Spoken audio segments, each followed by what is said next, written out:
जब रियलाइज हुआ कि दोस्त की कंपनी भी अच्छी नहीं है, वो जिंदगी में मुझे कुछ ग्रोथ तो दे नहीं रही है, उल्टा गलत आदतें पड़ रही हैं और उसकी वजह से मैं बर्बाद ही कर दूंगा अपनी फैमिली की लेगेसी को पूरी। तो मैंने फिर जिम जाना शुरू किया। कब तो रियलाइज हुआ आपको ये? 17 साल की उम्र थी शायद तब मेरी। मेरे जेनेटिक्स स्ट्रेंथ में बहुत अच्छे थे, मेरे बहुत इजी था पावर गेन करना as compare to muscle muscle gain. Gain करना। मसल गेन भी मेरा होता था, बट उससे ज्यादा मेरा फैट गेन होता था, वो मेरा जेनेटिक था। तो मुझे वो समझ में आ गया।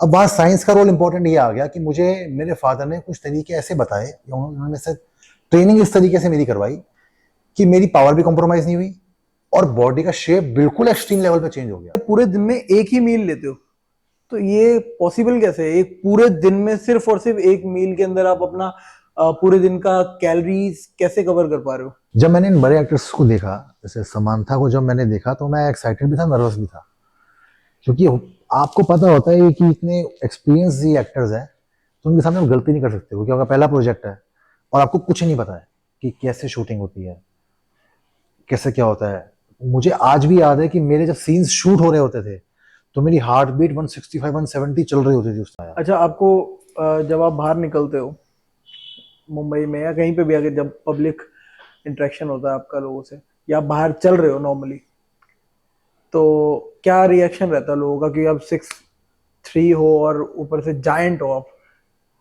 अच्छा फिजिक है आपका? मैक्सिमम जगह दिल्ली बॉम्बे में क्या होता है कि कई बार लिटरली गाड़ियां स्कूटर रुक जाते हैं देखने के लिए कि ये क्या चल रहा है यार इंसान। बॉम्बे के लोग ऑब्वियसली बहुत फास्ट लाइफ है, अपने काम से मतलब रखते हैं, लेकिन प्रोफेशनल भी हैं और वहां पे ह्यूमन टच है। कोई रोड पे गिर जाता है तो लोग बैठ के उसकी वीडियो नहीं बनाते, उठा के हॉस्पिटल लेके जाते हैं उसको।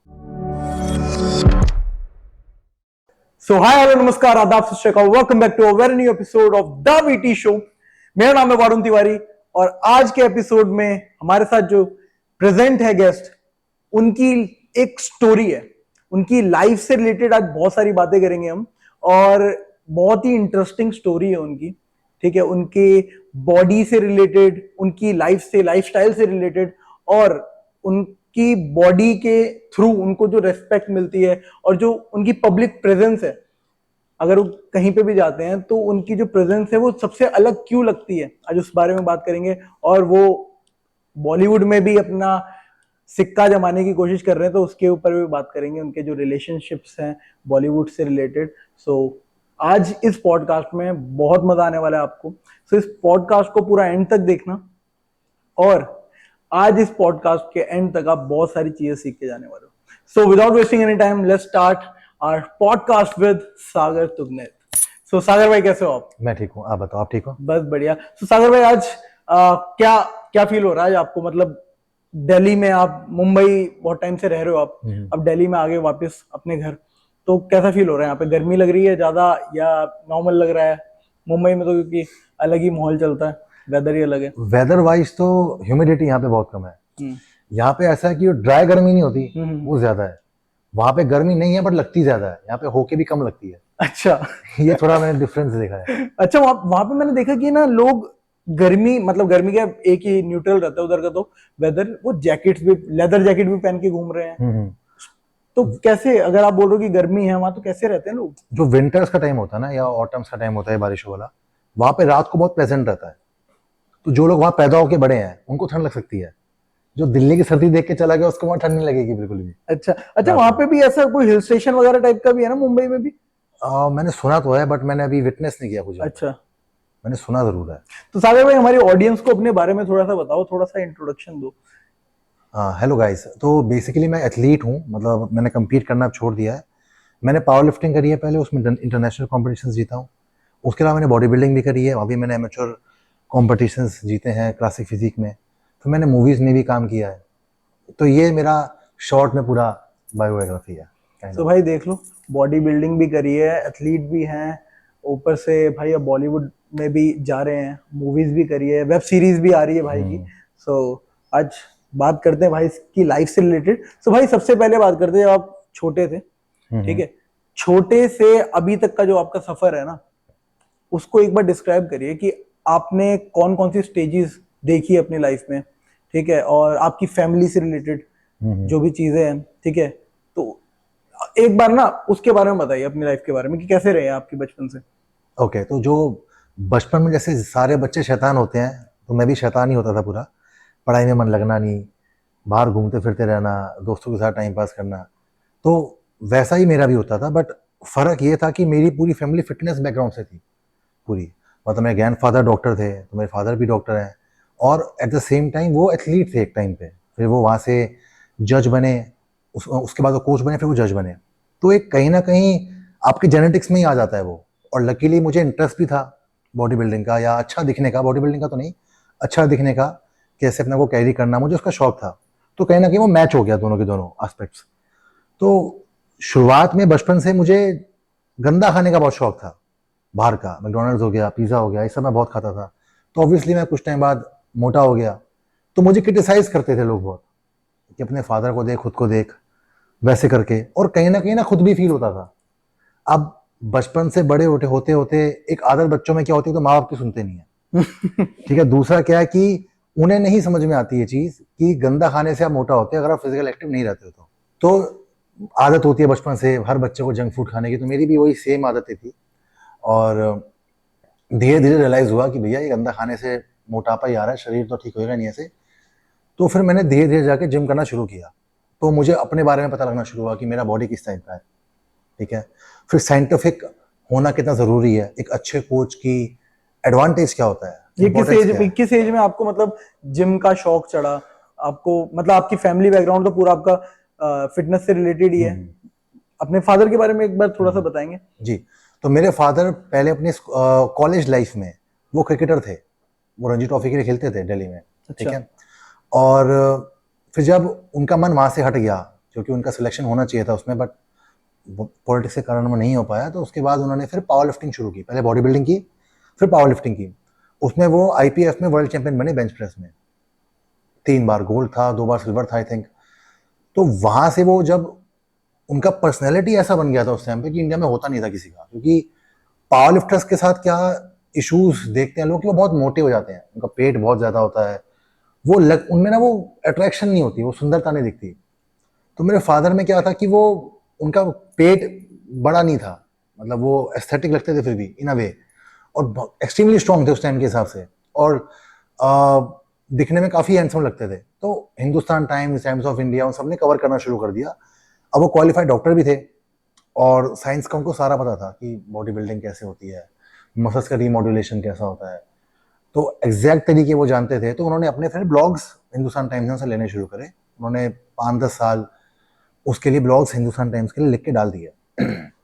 फिर उसके बाद वो कोच बन गए।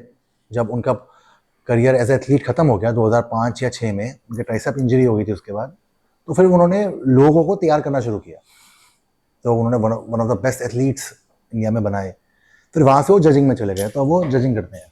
सो गाइस, यहाँ पे बात हो रही है डॉक्टर सोम तुगनेत की, जो कि आज के टाइम पे IFBB जज पैनल के मेंबर हैं और वो IFBB जज हैं। सो इनका भी जो सफर रहा है, बिल्कुल इसमें भी उतार चढ़ाव रही है कि पहले एथलीट थे, फिर कोच बने, फिर उसके बाद वो IFBB जज। सो IFBB जज होना बहुत बड़ी उपाधि है। इंडिया में बहुत कम जज हैं जो IFBB पैनल पे बैठते हैं, तो उनमें से डॉक्टर सोम तुगनेत सर भी हैं। सो आपका जैसे ये रहा है कि सर की तो हमने भाई बचपन से हम देख ही रहे हैं सर को भी, जब हम छोटे थे तब उनका नाम बहुत अच्छा था, उनका नाम बॉडी बिल्डिंग में भी, और बहुत अच्छा फिजिक था उस टाइम पे उनका।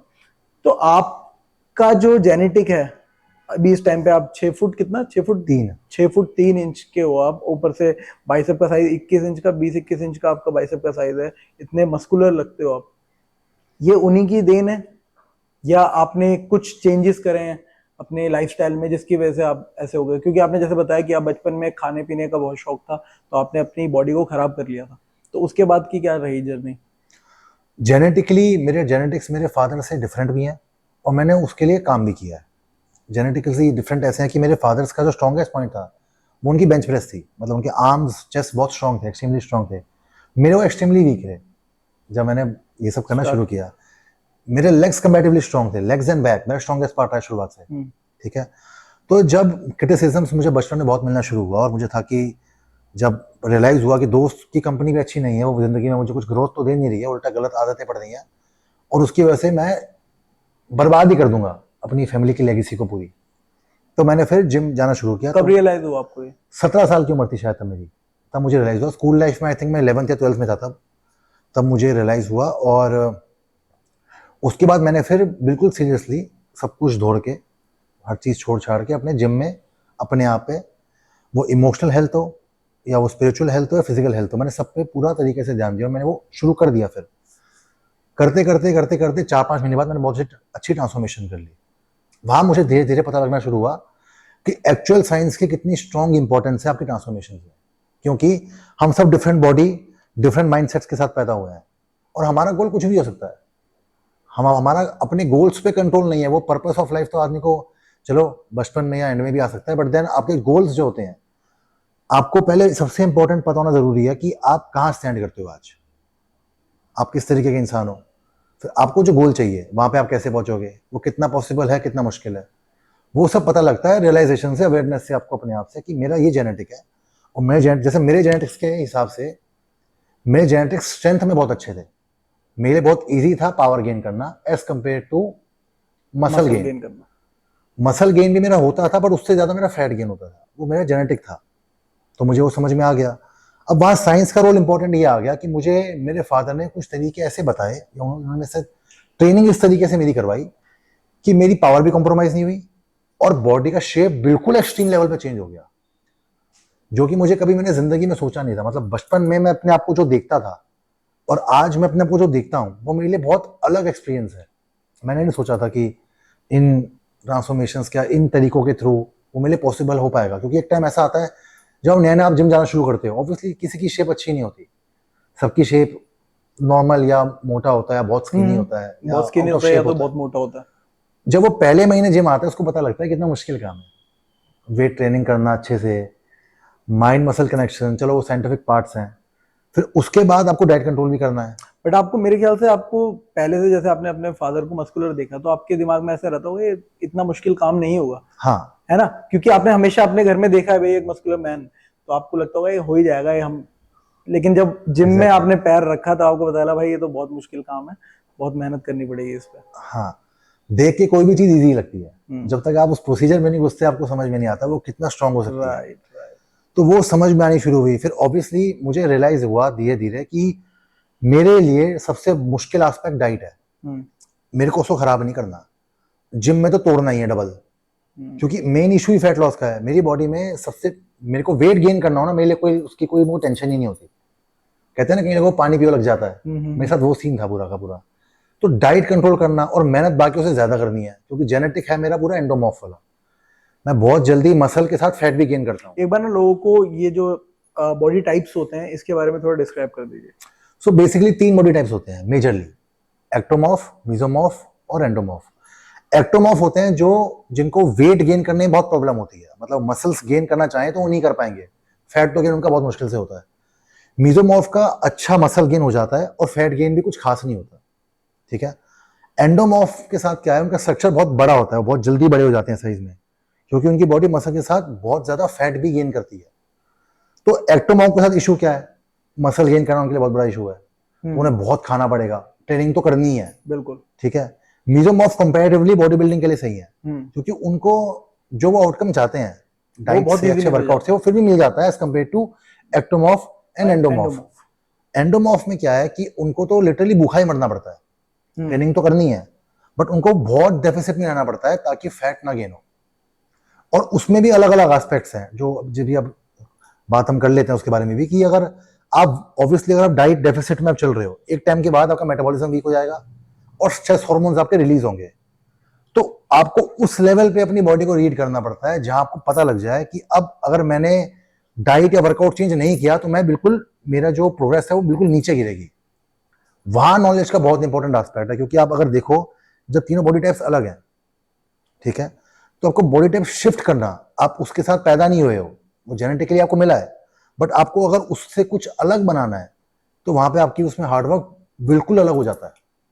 जैसे लोग बिलीव नहीं करते कि मैं दिन में सिर्फ एक बार खाता हूं, मेरा 111 किलो बॉडी वेट है, मैं एक बार खाता हूं और मेरा उस पर बॉडी मेंटेन हो जाता है, ठीक है। कभी कभार ऐसा होता है जहां मुझे लगता है कि मैं मुझे ज्यादा खाना चाहिए, तो मैं 2-3 दिन का ऑफ लेके मैं एक्स्ट्रा मील्स भी खाता हूँ।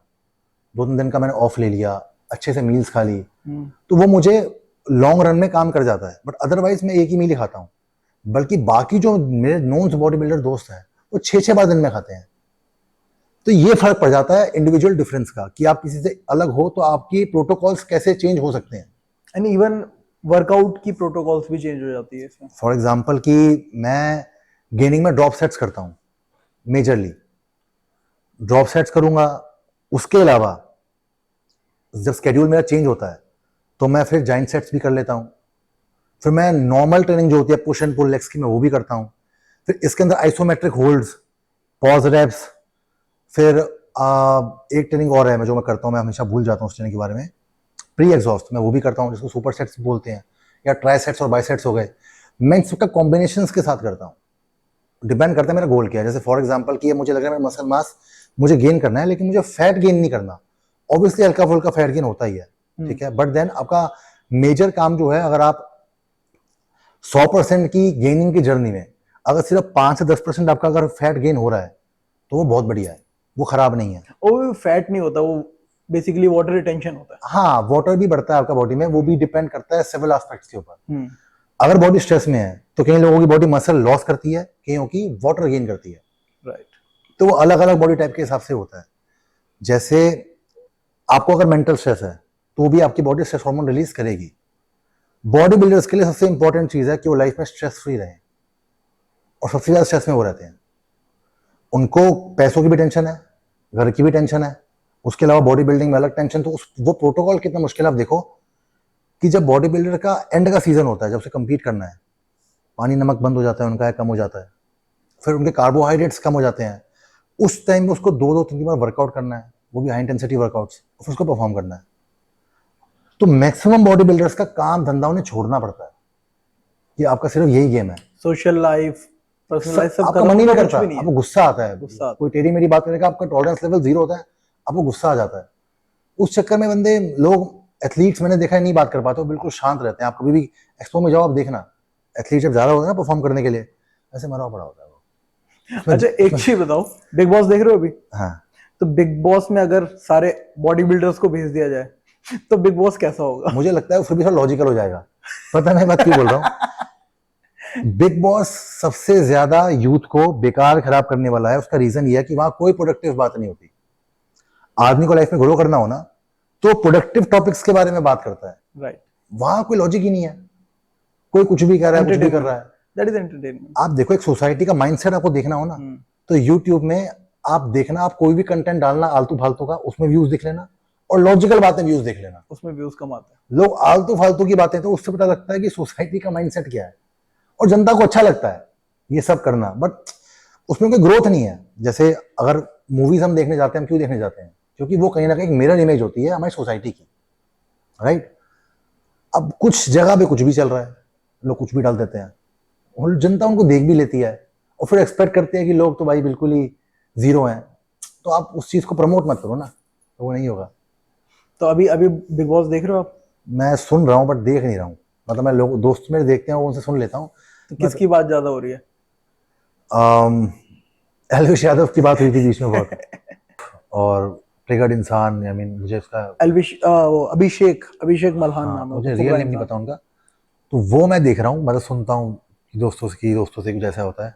हुआ क्या है ना कि मैंने बिग बॉस इसलिए छोड़ दिया, मुझे ना प्रोडक्टिव नहीं लगता वो। मतलब मैं उसको देख के क्या सीखूं उससे, कि मतलब टेढ़े जवाब देना अच्छी बात होती है, या फिर किसी की झंड मारना अच्छी बात होती है।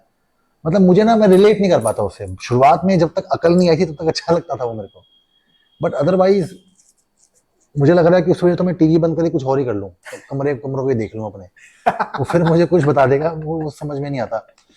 ये भी हो सकता है कि जस्ट बिकॉज कि आप एज ए ह्यूमन बीइंग आप over the period of time evolve करते हो। हाँ।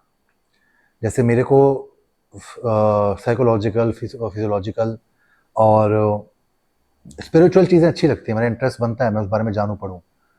तो मैं वो सब करते करते मेरे को कुछ समझ में आई है कि एक इंसान के लिए प्रोग्रेसिव होना कितना ज़रूरी है। अच्छा, स्पिरिचुअल जैसे चीज आपने बोली, स्पिरिचुअल चीज जैसे कि? नहीं, मतलब स्पिरिचुअल वर्ड मैंने गलत यूज़ किया है। एक होता है सेल्फ एक्चुअलाइजेशन, कि आप एक्चुअल क्या हो, पर्पस ऑफ लाइफ आपका क्या है।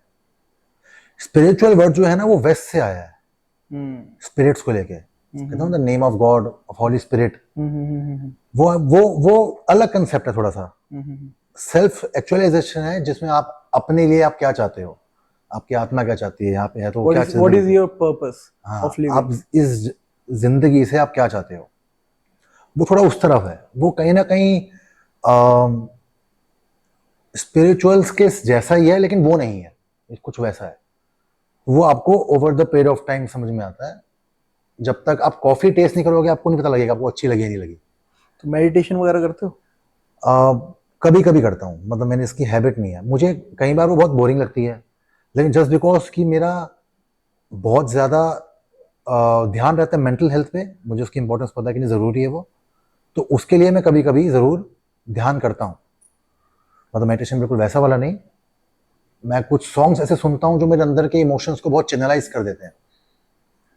कई ट्यून्स ऐसी हैं कि आप उसको अगर सुनते हो तो हो सकता है आपको गुस्सा आए या आपको चिढ़ मचे या आपको रोना आए, आपको हंसी आए, सामने वाले को उससे कुछ और फील होता है क्योंकि वो आपके अंदर है। So it's all about channelising your emotions.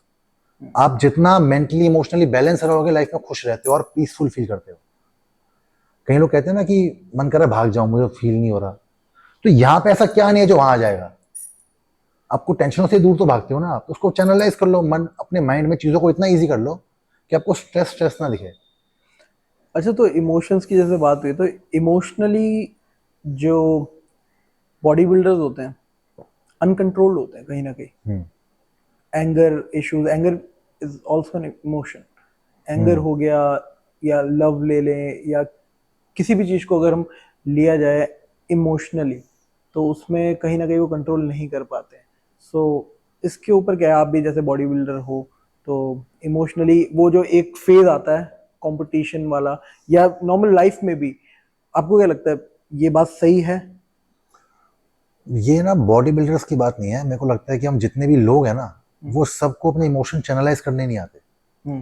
वो बात अलग है कि आप लाइफ कोचेस के बाद गए हो या फिर आप स्पिरिचुअल पाथ पकड़ते हो, वो अलग बात है। बट अदरवाइज हर आदमी का जिस भी फील्ड में होता है उस हिसाब से उसके इमोशंस उसको कहते हैं ना कैरी करके चलते हैं, मतलब उसको कहीं ना कहीं सबसे ऊपर वैल्यू में रखते हैं। जैसे फॉर एग्जांपल बॉडी बिल्डर्स में क्या है, उनका काम है जिम में वेट से सबसे ज्यादा, बिना एग्रेशन के उनसे वेट उठेगा नहीं, तो एंगर उनके नाक पे रहेगा 24 घंटे।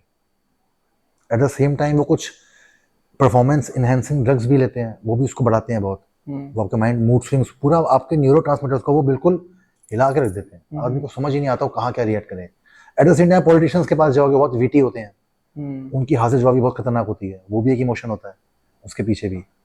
तो मेरे ख्याल से वो प्रैक्टिस भी है, वो अपने आप को इतना अच्छा ट्रेन करते हैं अपने माइंड को कि उनसे कोई भी क्वेश्चन पूछा जाए तो एकदम जवाब होता है उनके, कन्विंसिंग पावर उनकी बहुत स्ट्रांग होती है, इन्फ्लुएंस अच्छा होता है उनका। हाँ, तभी वो लोगों को इन्फ्लुएंस कर लेते हैं अपनी बातों के ऊपर, और उन्हें पता है कि इसीलिए कम्युनिकेशन बहुत इंपॉर्टेंट रोल प्ले करता है उस तरफ। और चाहे मैंने देखे पॉलिटिशियंस ज्यादा पढ़े लिखे नहीं होते, लेकिन फिर भी उनकी कम्युनिकेशन इतनी ज्यादा स्ट्रांग होती है कि आप कहीं पे बिठा दो पॉलिटिशियन को वो अलग दिखेगा। वो इमोशनली बैलेंस्ड होते हैं ना, वे इमोशनल होते ही नहीं, इमोशनल होते ही नहीं है, सही बात है। उनको शर्म भी नहीं आती। और मेरे को लगता है ना कि ये बहुत बड़ा एस्पेक्ट है आपकी लाइफ का कि अगर आप है ना अपने इमोशंस को कंट्रोल कर लोगे ना, so you will be undefeatable. आप हार ही नहीं सकते, क्योंकि इमोशनली ही हारता है इंसान। जब वो इमोशनली सोचता है कि यार मैं हार गया, अब तो मेरी लाइफ में कुछ नहीं है। एक इंसान जो न्यूट्रल है उसकी लाइफ में कुछ नहीं है, उसकी लाइफ में ये है कि मुझे करना ही है, वो करता रहेगा उस चीज को कंसिस्टेंसी के साथ करता रहेगा। इमोशनली बैलेंस होने के लिए सबसे पहले आपको पता क्या करना पड़ता है, आपको किसी पर्टिकुलर एक इमोशन को वैल्यू ज्यादा नहीं देनी। फॉर एग्जांपल हम नेगेटिव इमोशन को नेगेटिव क्यों बोलते हैं, पॉजिटिव इमोशन हमारे लिए क्या है, हम हंस रहे हैं खुश हो रहे हैं, नेगेटिव क्या गुस्से में रो रहे हैं।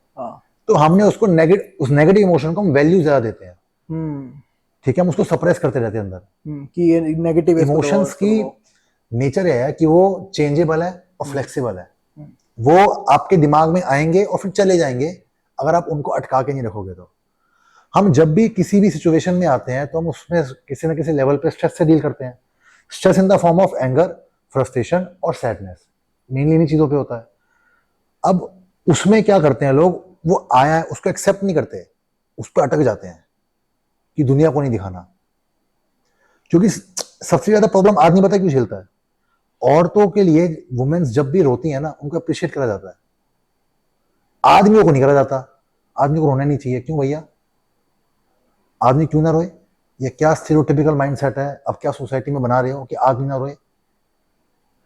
आप क्या एक्सपेक्ट करते हो कि आदमी में इमोशन ना हो और औरतों में हो? ये तो कोई सेंस ही नहीं बनता ना। आदमी को सोच ऐसी बनाई जाती है, इसीलिए इमोशनली सबसे टफ टाइम आदमी झेलते हैं, औरतें नहीं झेलती, क्योंकि वो हर इमोशंस को ना एक्सेप्ट करती हैं, वैल्यू देते हैं।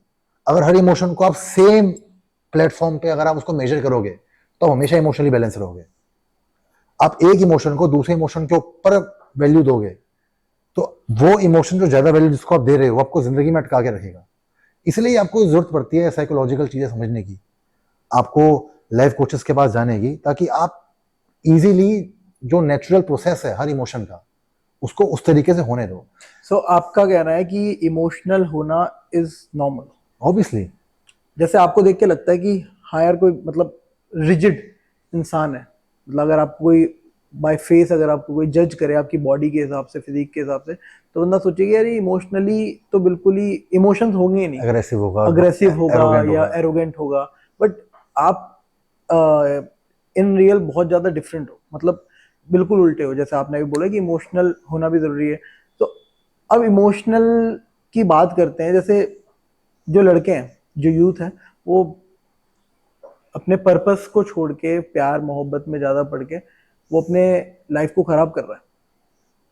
क्यों? वो एक जो इमोशन है लव, हालांकि मुझे नहीं लगता लव कुछ होता है, ठीक है, लेकिन उसको एक इल्यूजन को असलियत मान के उसको बहुत ज्यादा इंपॉर्टेंस देता है अपनी लाइफ में। इमेजिनेटिव हो जाते हैं और अपने हाँ मन में बिल्कुल, कहानियां बना लेते हैं। कहानियां बनाने लग जाता है। तो आपका आप मतलब आपके व्यूज क्या है इसके ऊपर कि जो सच में हो रहा है? क्योंकि जैसे कि हमारा जो लास्ट पॉडकास्ट था वो बेसिकली था कि आदमी जो पहले हुआ करते थे, पहले के जमाने में जो एंशियंट टाइम में आदमी होते थे, वो पैदा हुए थे लड़ने के लिए, ठीक है।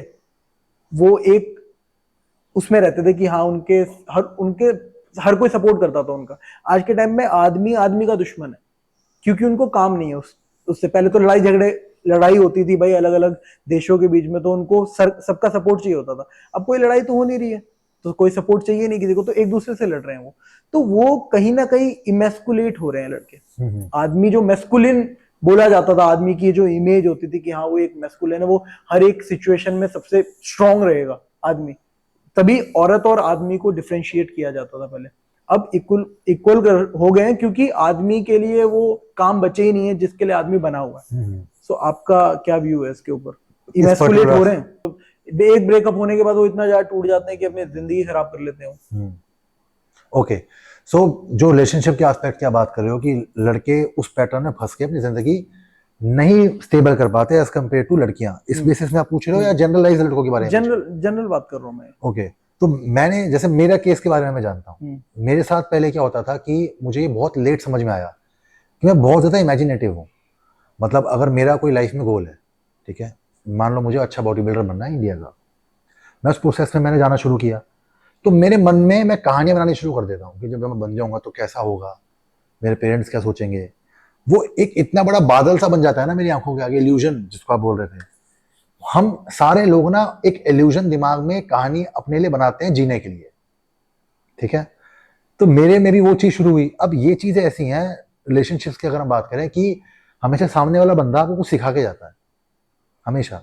वो चाहे वो धोखा दे तब भी और वो प्यार करे तब भी, वो आपको आपके बारे में कुछ ना कुछ बता के जरूर जाएगा। तो उस चीज से आप लर्न कर लो। बट लड़कों का इंडिविजुअली हर आदमी का एक एक्सपेक्टेशंस रिलेशनशिप से बहुत अलग होती हैं। वो रियलिस्टिक है नहीं है उनके अप्रोच पे डिपेंड करता है। फिर उसकी अपब्रिंगिंग उस चीज को लेकर किस तरीके से हुई है वो भी बहुत डिपेंड करता है। रिलेशनशिप में होना ये चाहिए कि आपको सामने वाले की नीड्स, सामने वाले का नेचर, सामने वाले का करेक्टर, आप उसको इक्वली अप्रिशिएट करो जैसे अपने आप को करते हो। बट ये हो नहीं गया। प्यार का मतलब किसी को पता नहीं है। मैक्सिमम दुनिया आपकी इन्फेचुएशन और अट्रैक्शन के बीच में फंसती रहती है। इसलिए हर कुछ महीनों बाद उनका जो इमोशंस होते हैं, देखो अगर आप इमोशंस पे प्यार को रिलाई करोगे ना तो आप एक साल में 4 लड़कियां पटाओगे, क्योंकि इमोशन चेंज हो जाएंगे आपके यार को 2-3 महीने बाद। तो फिर आप क्या करोगे? तो जो लव का एस्पेक्ट होता है ना वो डिसिप्लिन्ड वे में ज्यादा होता है। आपने अगर चूज अपना लाइफ पार्टनर कर लिया है तो आप उसको 1-2-3 महीने में नहीं आप चूज करोगे। आप हर एस्पेक्ट में उसके साथ रह के आपको पता लगेगा कि वो प्यार है या नहीं है, और वो टाइम लगता है। एकदम से सिर्फ चीज पसंद आती है, बट प्यार होने में उसमें टाइम लगता है। तो लोग बहुत कंफ्यूज हो जाते हैं, और सबकी डेफिनेशन प्यार के लिए बहुत अलग है। तो इसीलिए यूथ थोड़ा परेशान हो जाता है। हाँ, देखो, और लड़कों के केस में ही क्यों होता है, लड़के को ना होता क्या है, जो मैंने जितना पढ़ के और जितना मैंने समझा है, बच्चा बड़ा होगा ना लड़का, उसको मां से अलग कर देते हैं कि तो अकेले जीना सीख, और तेरे को रोना नहीं है। अब जिसको आप रोने से पूरा मना कर रहे हो कि वो नहीं रो सकता, वो इमोशनली स्टेबल कैसे होगा? वो सप्रेस करेगा अपने इमोशंस को। वो ऐसा लड़का बन जाएगा जैसा उसके पेरेंट्स चाहते हैं कि सोसाइटी जिस से उसको एक्सेप्ट करे कि ऐसा होना चाहिए, जबकि वो उसके लिए अच्छा नहीं है। अगर आप नहीं रहोगे, रोना ना एक तरीके से मेडिसिन भी है आपके लिए। मान लो मैं परेशान हुआ, मैं रो पड़ा, मैं ऑटोमेटिकली ठीक हो जाऊंगा, क्योंकि इमोशंस चेंज होते हैं। आप गुस्सा कितनी भी देर, अगर आप एक गुस्से में अटके हुए हो तो प्रॉब्लम है। इमोशन आया, उसको एक्सेप्ट करा, उसको निकाल दिया, वो चेंज हो गया, कुछ अच्छा बन जाएगा। कितने केसेस में आपने देखा होगा, लड़का या लड़की रो के खुश हो जाते हैं। तो आप उन्हें क्यों रोक के रखते हो? स्टीरियोटिपिकल सोच क्यों बना के रखते हो? स्ट्रांग आदमी वो होता है जो इमोशनली स्टेबल हो, इमोशनली स्ट्रांग हो। उसको पता हो कि कोई भी इमोशन, फॉर एग्जाम्पल कि मेरे घर में या मेरी लाइफ में बहुत स्ट्रेस चल रहा है, ठीक है, इमोशनली मेरे को जो चीजें चाहिए मुझे वो इन्वायरमेंट नहीं मिल रहा, और जो मैं जिंदगी से चाहता हूँ मुझे वो नहीं मिल रहा। मतलब फॉर एग्जाम्पल कि मेरे पेरेंट्स में से खफा है, मेरी गर्लफ्रेंड में से खुश नहीं है, मैं भी अपनी जगह में फेल हो रहा हूँ, फॉर एग्जाम्पल। इतना स्ट्रेस होने के बाद भी अगर आदमी अपने काम कर रहा है सारे, जो उसके जिसके जिसके लिए वो अकाउंटेबल है, जिसके लिए वो रिस्पॉन्सिबल है, तो वो स्ट्रांग आदमी है। क्योंकि वो अपने इमोशंस और अपने माइंडसेट की वजह से अपनी रिस्पॉन्सिबिलिटीज नहीं छोड़ रहा। और वो ऐसा तभी कर पाता है जब वो हर चीज को इक्वल इंपॉर्टेंस देता है। राइट। लड़के नहीं देते। लड़कों के लिए है कि रोना नहीं है किसी के आगे। मुझे लगता है वो खराब सोच है। आप आदमी को क्या, आप जानवर क्यों बना रहे हो?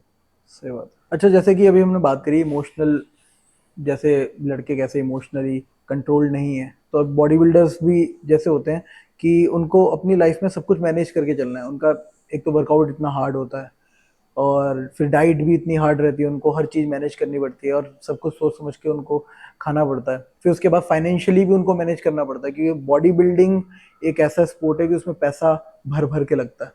और मतलब बेसिकली आपके हिसाब से क्या है कि अगर कोई इंसान बॉडी बिल्डिंग में आ रहा है, तो उसको अपने इमोशंस को कैसे स्टेबलाइज करना है, और माइंडसेट कैसे रखना है उसको, कि यहाँ पे बॉडी बिल्डिंग से पैसा कमाया जा सकता है, नहीं कमाया जा सकता? ये बहुत बहुत फेमस क्वेश्चन है, बॉडी बिल्डिंग से पैसा कमाया जा सकता है? और एक इंसान एक्सपेक्टेशन रख के आए या ना रख के आए बॉडी बिल्डिंग में आने से पहले?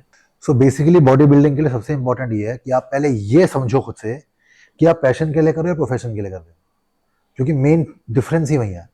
अगर आप इसको अपने पैशन के लिए कर रहे हो तो आपका आधा स्ट्रेस खत्म हो जाता है, ठीक है। तब आपके लिए ये कन्वीनियंट है कि आप कुछ दिन जिम ना जाओ, या अपने बाकी सोर्सेज ऑफ इनकम जहां से जनरेट होगी वहां पे आप ध्यान दो, एज कम्पेयर टू दिस। क्योंकि जरूरी नहीं है कि आपको बॉडी बिल्डिंग माइंडसेट में, जब आपको सिर्फ उसको पैशन वाइज करना है, तो आप इसको रोज करो और बिल्कुल टास्क लेके करो।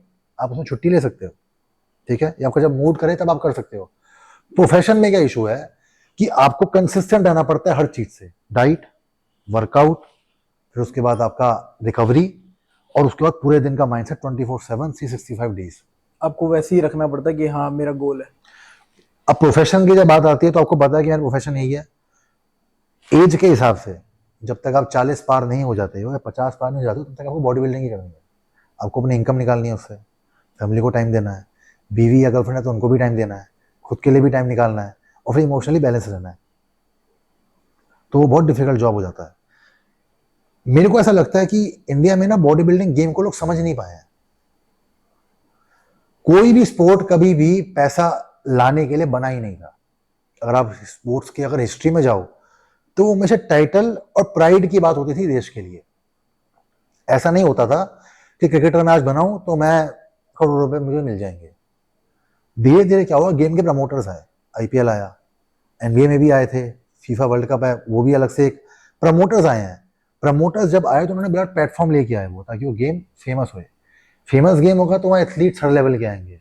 अब वो एथलीट्स क्यों आने चाहिए, उसके लिए वो उनको पैसे ऑफर करते थे। तो ये गेम ऐसा हो गया। अब बॉडी बिल्डिंग इंडस्ट्री में जो सप्लीमेंट ब्रांड्स हैं वो भी उसका पार्ट है, ऑर्गेनाइजर्स भी उसका पार्ट है, एथलीट्स भी उसका पार्ट है, जजेस भी उसका पार्ट है। बट सबसे ज्यादा पैसा बनाने वाला गेम ये उसके लिए है जो उस गेम को लेके आया एज अ प्रमोटर, उसके लिए वो उसका बिजनेस मॉडल है। एथलीट के लिए क्या बिजनेस मॉडल है? उसके लिए तो प्राइड है ना जो वहां खेलता है, उसके तो अपने वो अपने आप को, अपने देश को, अपनी कम्युनिटी को वो रिप्रेजेंट करने के लिए, वहां जीतने के लिए वो पार्टिसिपेट करता है। उसके लिए इतना बड़ा जुनून है ना वो, कि वो मेरे ख्याल से उनको प्री वर्कआउट की जरूरत भी नहीं पड़ती होगी 1-2 घंटे के जिम के लिए, इतना जुनून होता है उनके अंदर। लेकिन एक चीज भी तो है, देखो जुनून तो हर एक एथलीट के अंदर होता है, बट एक बॉडी बिल्डर के पास सपोर्ट नहीं होता गवर्नमेंट की तरफ से। बाकी एथलीट्स के पास तब भी अलग अलग टाइप से सपोर्ट मिल जाता है। फॉर एग्जाम्पल जैसे फेडरेशन होती है, अगर बॉक्सिंग फेडरेशन है, बॉक्सिंग में भी फेडरेशन होती है जो फ्री में हर एक चीज सिखा रही है और करवा रही है, ठीक है, वो टूर्नामेंट भी करे तो उनको वहां से पर्क्स मिलते हैं, वो गवर्नमेंट ऑर्गेनाइज करवा रही है क्योंकि। बट हमारी बॉडी बिल्डिंग में गवर्नमेंट का कोई रोल नहीं है यहाँ पे। जैसे रेसलिंग की आप बात कर रहे हो ना, रेसलिंग की बात करें अगर हम, रेसलिंग इवन ये लगाओ ना, अब एमएमए बिल्कुल अलग स्पोर्ट हो गया, बट वहीं पे जूडो को ले लें, जूडो ले लें, जूडो में बिल्कुल गवर्नमेंट आपको सपोर्ट करेगी। एमएमए आपने कमर्शियलाइज कर दिया उसको, वैसी body building, body building power lifting करती है गवर्नमेंट, सपोर्ट छोड़ भी दिया, करती है। छोड़ दिया, अब वो भी छोड़ दिया अब। 2017 में जो लास्ट मैंने खेला था तब छोड़ दिया था उसके बाद।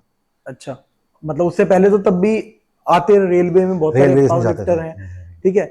अब लेकिन इतना ज्यादा सपोर्ट नहीं बॉडी है। बिल्डर भी जाते हैं, अभी भी जा रहे हैं, ऐसी बात नहीं है। 1 साल पहले आई थिंक गवर्नमेंट फेडरेशन वो भी टूट गई है, बॉडी बिल्डर्स की भी जो थी, जहां से रेलवे के लिए जाते थे। देखो इसमें IBBF क्वेश्चन पता क्या है, देखो हर एक इंसान के पीछे कोई चीज थोपी नहीं होती कि इसको बॉडी बिल्डिंग करनी है, वो उसका चॉइस होता है, ठीक है।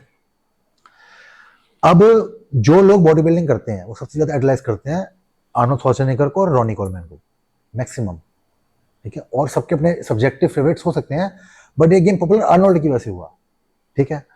अब आपको कोई पर्टिकुलर स्पोर्ट में जाना है तो ऑब्वियसली समझदारी ये कहते हैं कि पहले अपने फाइनेंसेस तो आप देख लो कि उस पर्टिकुलर गेम का इतना टाइम और इतनी एनर्जी की डिमांड है मेरे से, इतने पैसा लगेगा, और ऑब्वियसली फाइनेंशियल भी आपको ग्राउंड देखना पड़ता है। तो आपको वो खुद समझना पड़ेगा कि भाई मैं वो कर सकता हूं नहीं कर सकता। क्योंकि होता क्या है, देखो आज जो एथलीट एमेच्योर कॉम्पिटिशन नहीं जीत पा रहा, ठीक है, वहां उसको फाइनेंशियल इश्यूज आते हैं जीतने के बाद, तो वर्ल्ड लेवल पे वो, प्रो लेवल पे वो कैसे करेगा? ये एक जेन्युइन क्वेश्चन है जो एक आदमी को अपने आप से पूछना चाहिए पहले। हर आदमी का अपना चॉइस होता है, उसी हिसाब से पैशन।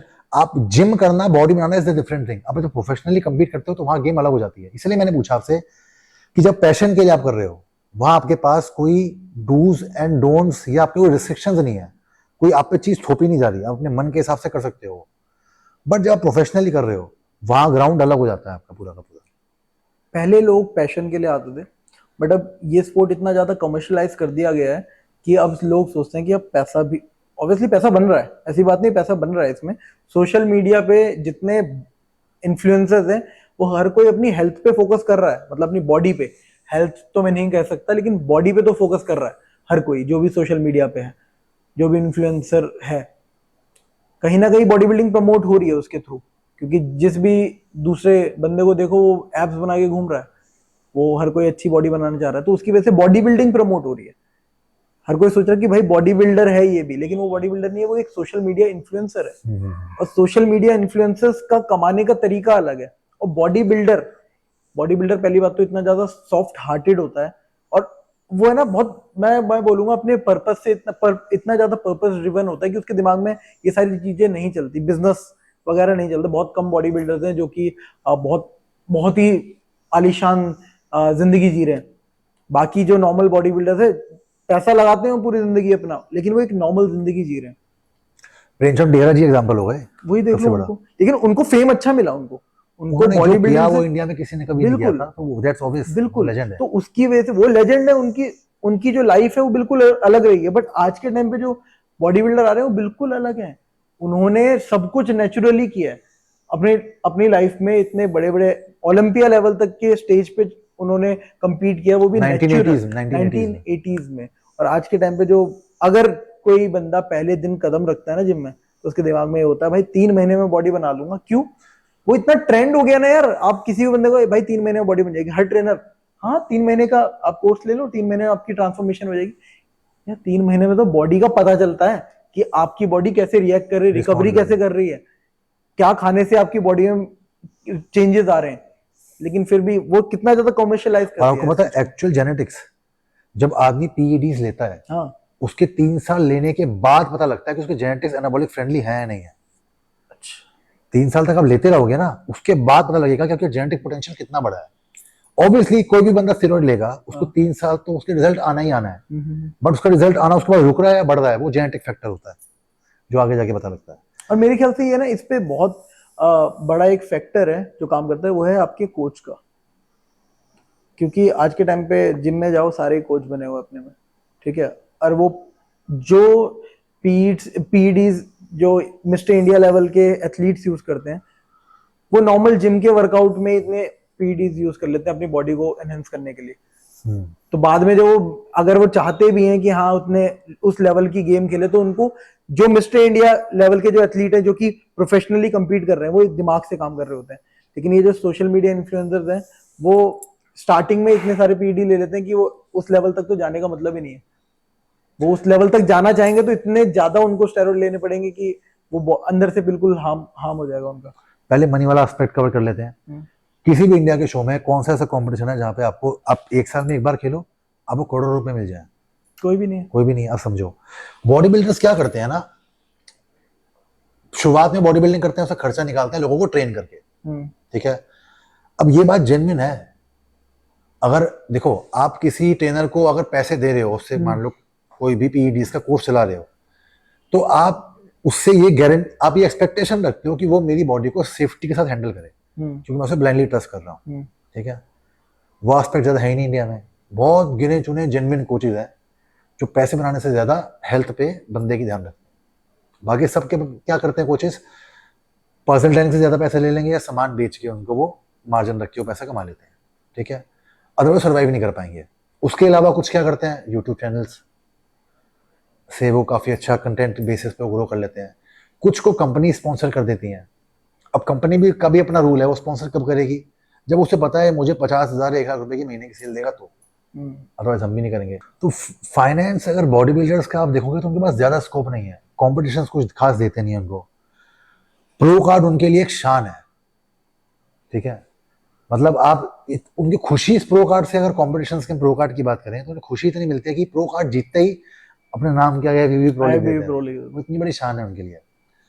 अदरवाइज फाइनेंस में कोई यूट्यूब चैनल बना सकते हैं अगर वो उन्हें मार्केटिंग करनी आती है तो, कंटेंट क्रिएट करना आता है तो, अदरवाइज वो भी उनका जीरो हो जाएगा। अदरवाइज फिर वही उनकी जिंदगी है पूरी जद्दोजहद करने वाली, क्लाइंट्स को ट्रेन करो, उनसे कमाओ। तो आप अगर स्पोर्ट्स की फील्ड में ये एक्सपेक्टेशन रख के आए हो कि मैं यहाँ पे खेलूंगा तो मैं जीत जाऊंगा, और जीतने के बाद चलो वो तो आपके कैपेबिलिटी के ऊपर है कंपैरेटिवली कि आप जीत डिजर्व करते हो नहीं करते, और आपको लग रहा है मुझे पैसा मिल जाएगा, ये एक्सपेक्टेशन गलत है। जनता आपको पसंद करेगी तो आपको देखेगी, आपके काम को पसंद करेगी तो आपको देखेगी और आपको सुनेगी, अदरवाइज आपकी परफॉर्मेंस बोलती है। और बॉडी बिल्डिंग इवेंट्स में आप जीतोगे तो आपको कंपनीज हायर करेंगी, आप उनके ब्रांड एम्बेसडर बनोगे तो थोड़े बहुत पैसे कमा पाओगे। कुल मिला के जो मैं समझ पाया हूँ अंडरस्टैंडिंग गेम का, स्पोर्ट्स का, वो पैसे कमाने का जरिया नहीं है। वो बात अलग है कि अब प्रमोटर्स आ गए हैं गेम को बड़ा करने के लिए, तो वो उस बेसिस पे पैसा कमा रहे हैं। बट जब आप जिम जाते हो तो आप जिम ये कर सोच के ही जाते हो कि मैं धंधा कर रहा हूँ, यहाँ 100 किलो उठाऊंगा तो 4 साल बाद मुझे उसका प्राइज मिल जाएगा। आप वहां पे परफॉर्मेंस के लिए आते हो, आपका माइंडसेट सिर्फ अपने काम पे, आपके लिए कर्म और धर्म ही आपका वजन है उधर, और कुछ नहीं है। धंधे वालों का सोच होता है ये कि मैं ये काम करूंगा तो मैं इससे पैसे कमा लूंगा। कल को आप फॉर सेम एग्जांपल, आप आर्मी वाले कल को ये बोले कि हम देश की इतनी सेफ्टी पे इतना ध्यान रखते हैं, हमें क्यों नहीं पैसे मिलते, तो आर्मी बेकार है। ये तरीका गलत है, गेम को क्रिटिसाइज करना गलत है। आपको ये सवाल गेम में जाने से पहले खुद से पूछना चाहिए कि इस गेम की डिमांड क्या है, इस गेम का नेचर क्या है, और वो गेम मुझे बदले में क्या देगा, मैं वहां पे कितना अचीव कर पाऊंगा। वो डिपेंड करता है उसके हार्डवर्क के ऊपर और टाइम के ऊपर, जेनेटिक्स के ऊपर। ये चीजें आप खुद से नहीं पूछ रहे हो, गेम में घुस रहे हो, आप नहीं जीत रहे हो तो आपको बुरा लग रहा है, बुरा लगने के चक्कर में आप विक्टिम बन रहे हो और उसका गेम को बदनाम कर रहे हो। वो ठीक बात है, अंडरस्टैंड। आप जब हारते हो आपको नहीं अच्छा लगता। देखो ये सब्जेक्टिव गेम है। क्रिकेट में क्या है, मारा आपने बैट से बॉल, बाउंड्री के इस तरफ गिरी छक्का, टप्पा कर गई चौका, सिंपल की ये रूल है। एलबीडब्ल्यू हुआ तो उसमें थर्ड एम्पायर होता है वो देख के बता देता है। बॉडी बिल्डिंग के कोई स्पेसिफिक रूल नहीं है, वो सब्जेक्टिव है। 5 पैरामीटर्स हैं, प्रपोर्शंस, सिमेट्री, बैलेंस, कंडीशनिंग और मास, मसल मास, ये 5 है। अगर ये 5 पैरामीटर्स आपके पास हैं तब आपका कंपैरिजन होगा सामने वाले के साथ। अब पांचों में 100 में से 100 तो नहीं मिल सकते ना उसको, किसी में वो 70 होगा, किसी में वो 80 होगा as compare to the other person. बिल्कुल। तो वहां पे जजेस की सब्जेक्टिव चॉइस है कि मुझे ये अच्छा लग रहा है in the basis of this और दैट, वहां वो जीतता है। अब लोगों को देखने में ऐसा लगता है कि उसने इसको जिता दिया, ऐसा नहीं होता, सब्जेक्टिव गेम है। तो जो सेकंड आया उसके लिए बहुत कन्वीनियंट है बोलना कि उन्होंने इसको जितवा दिया।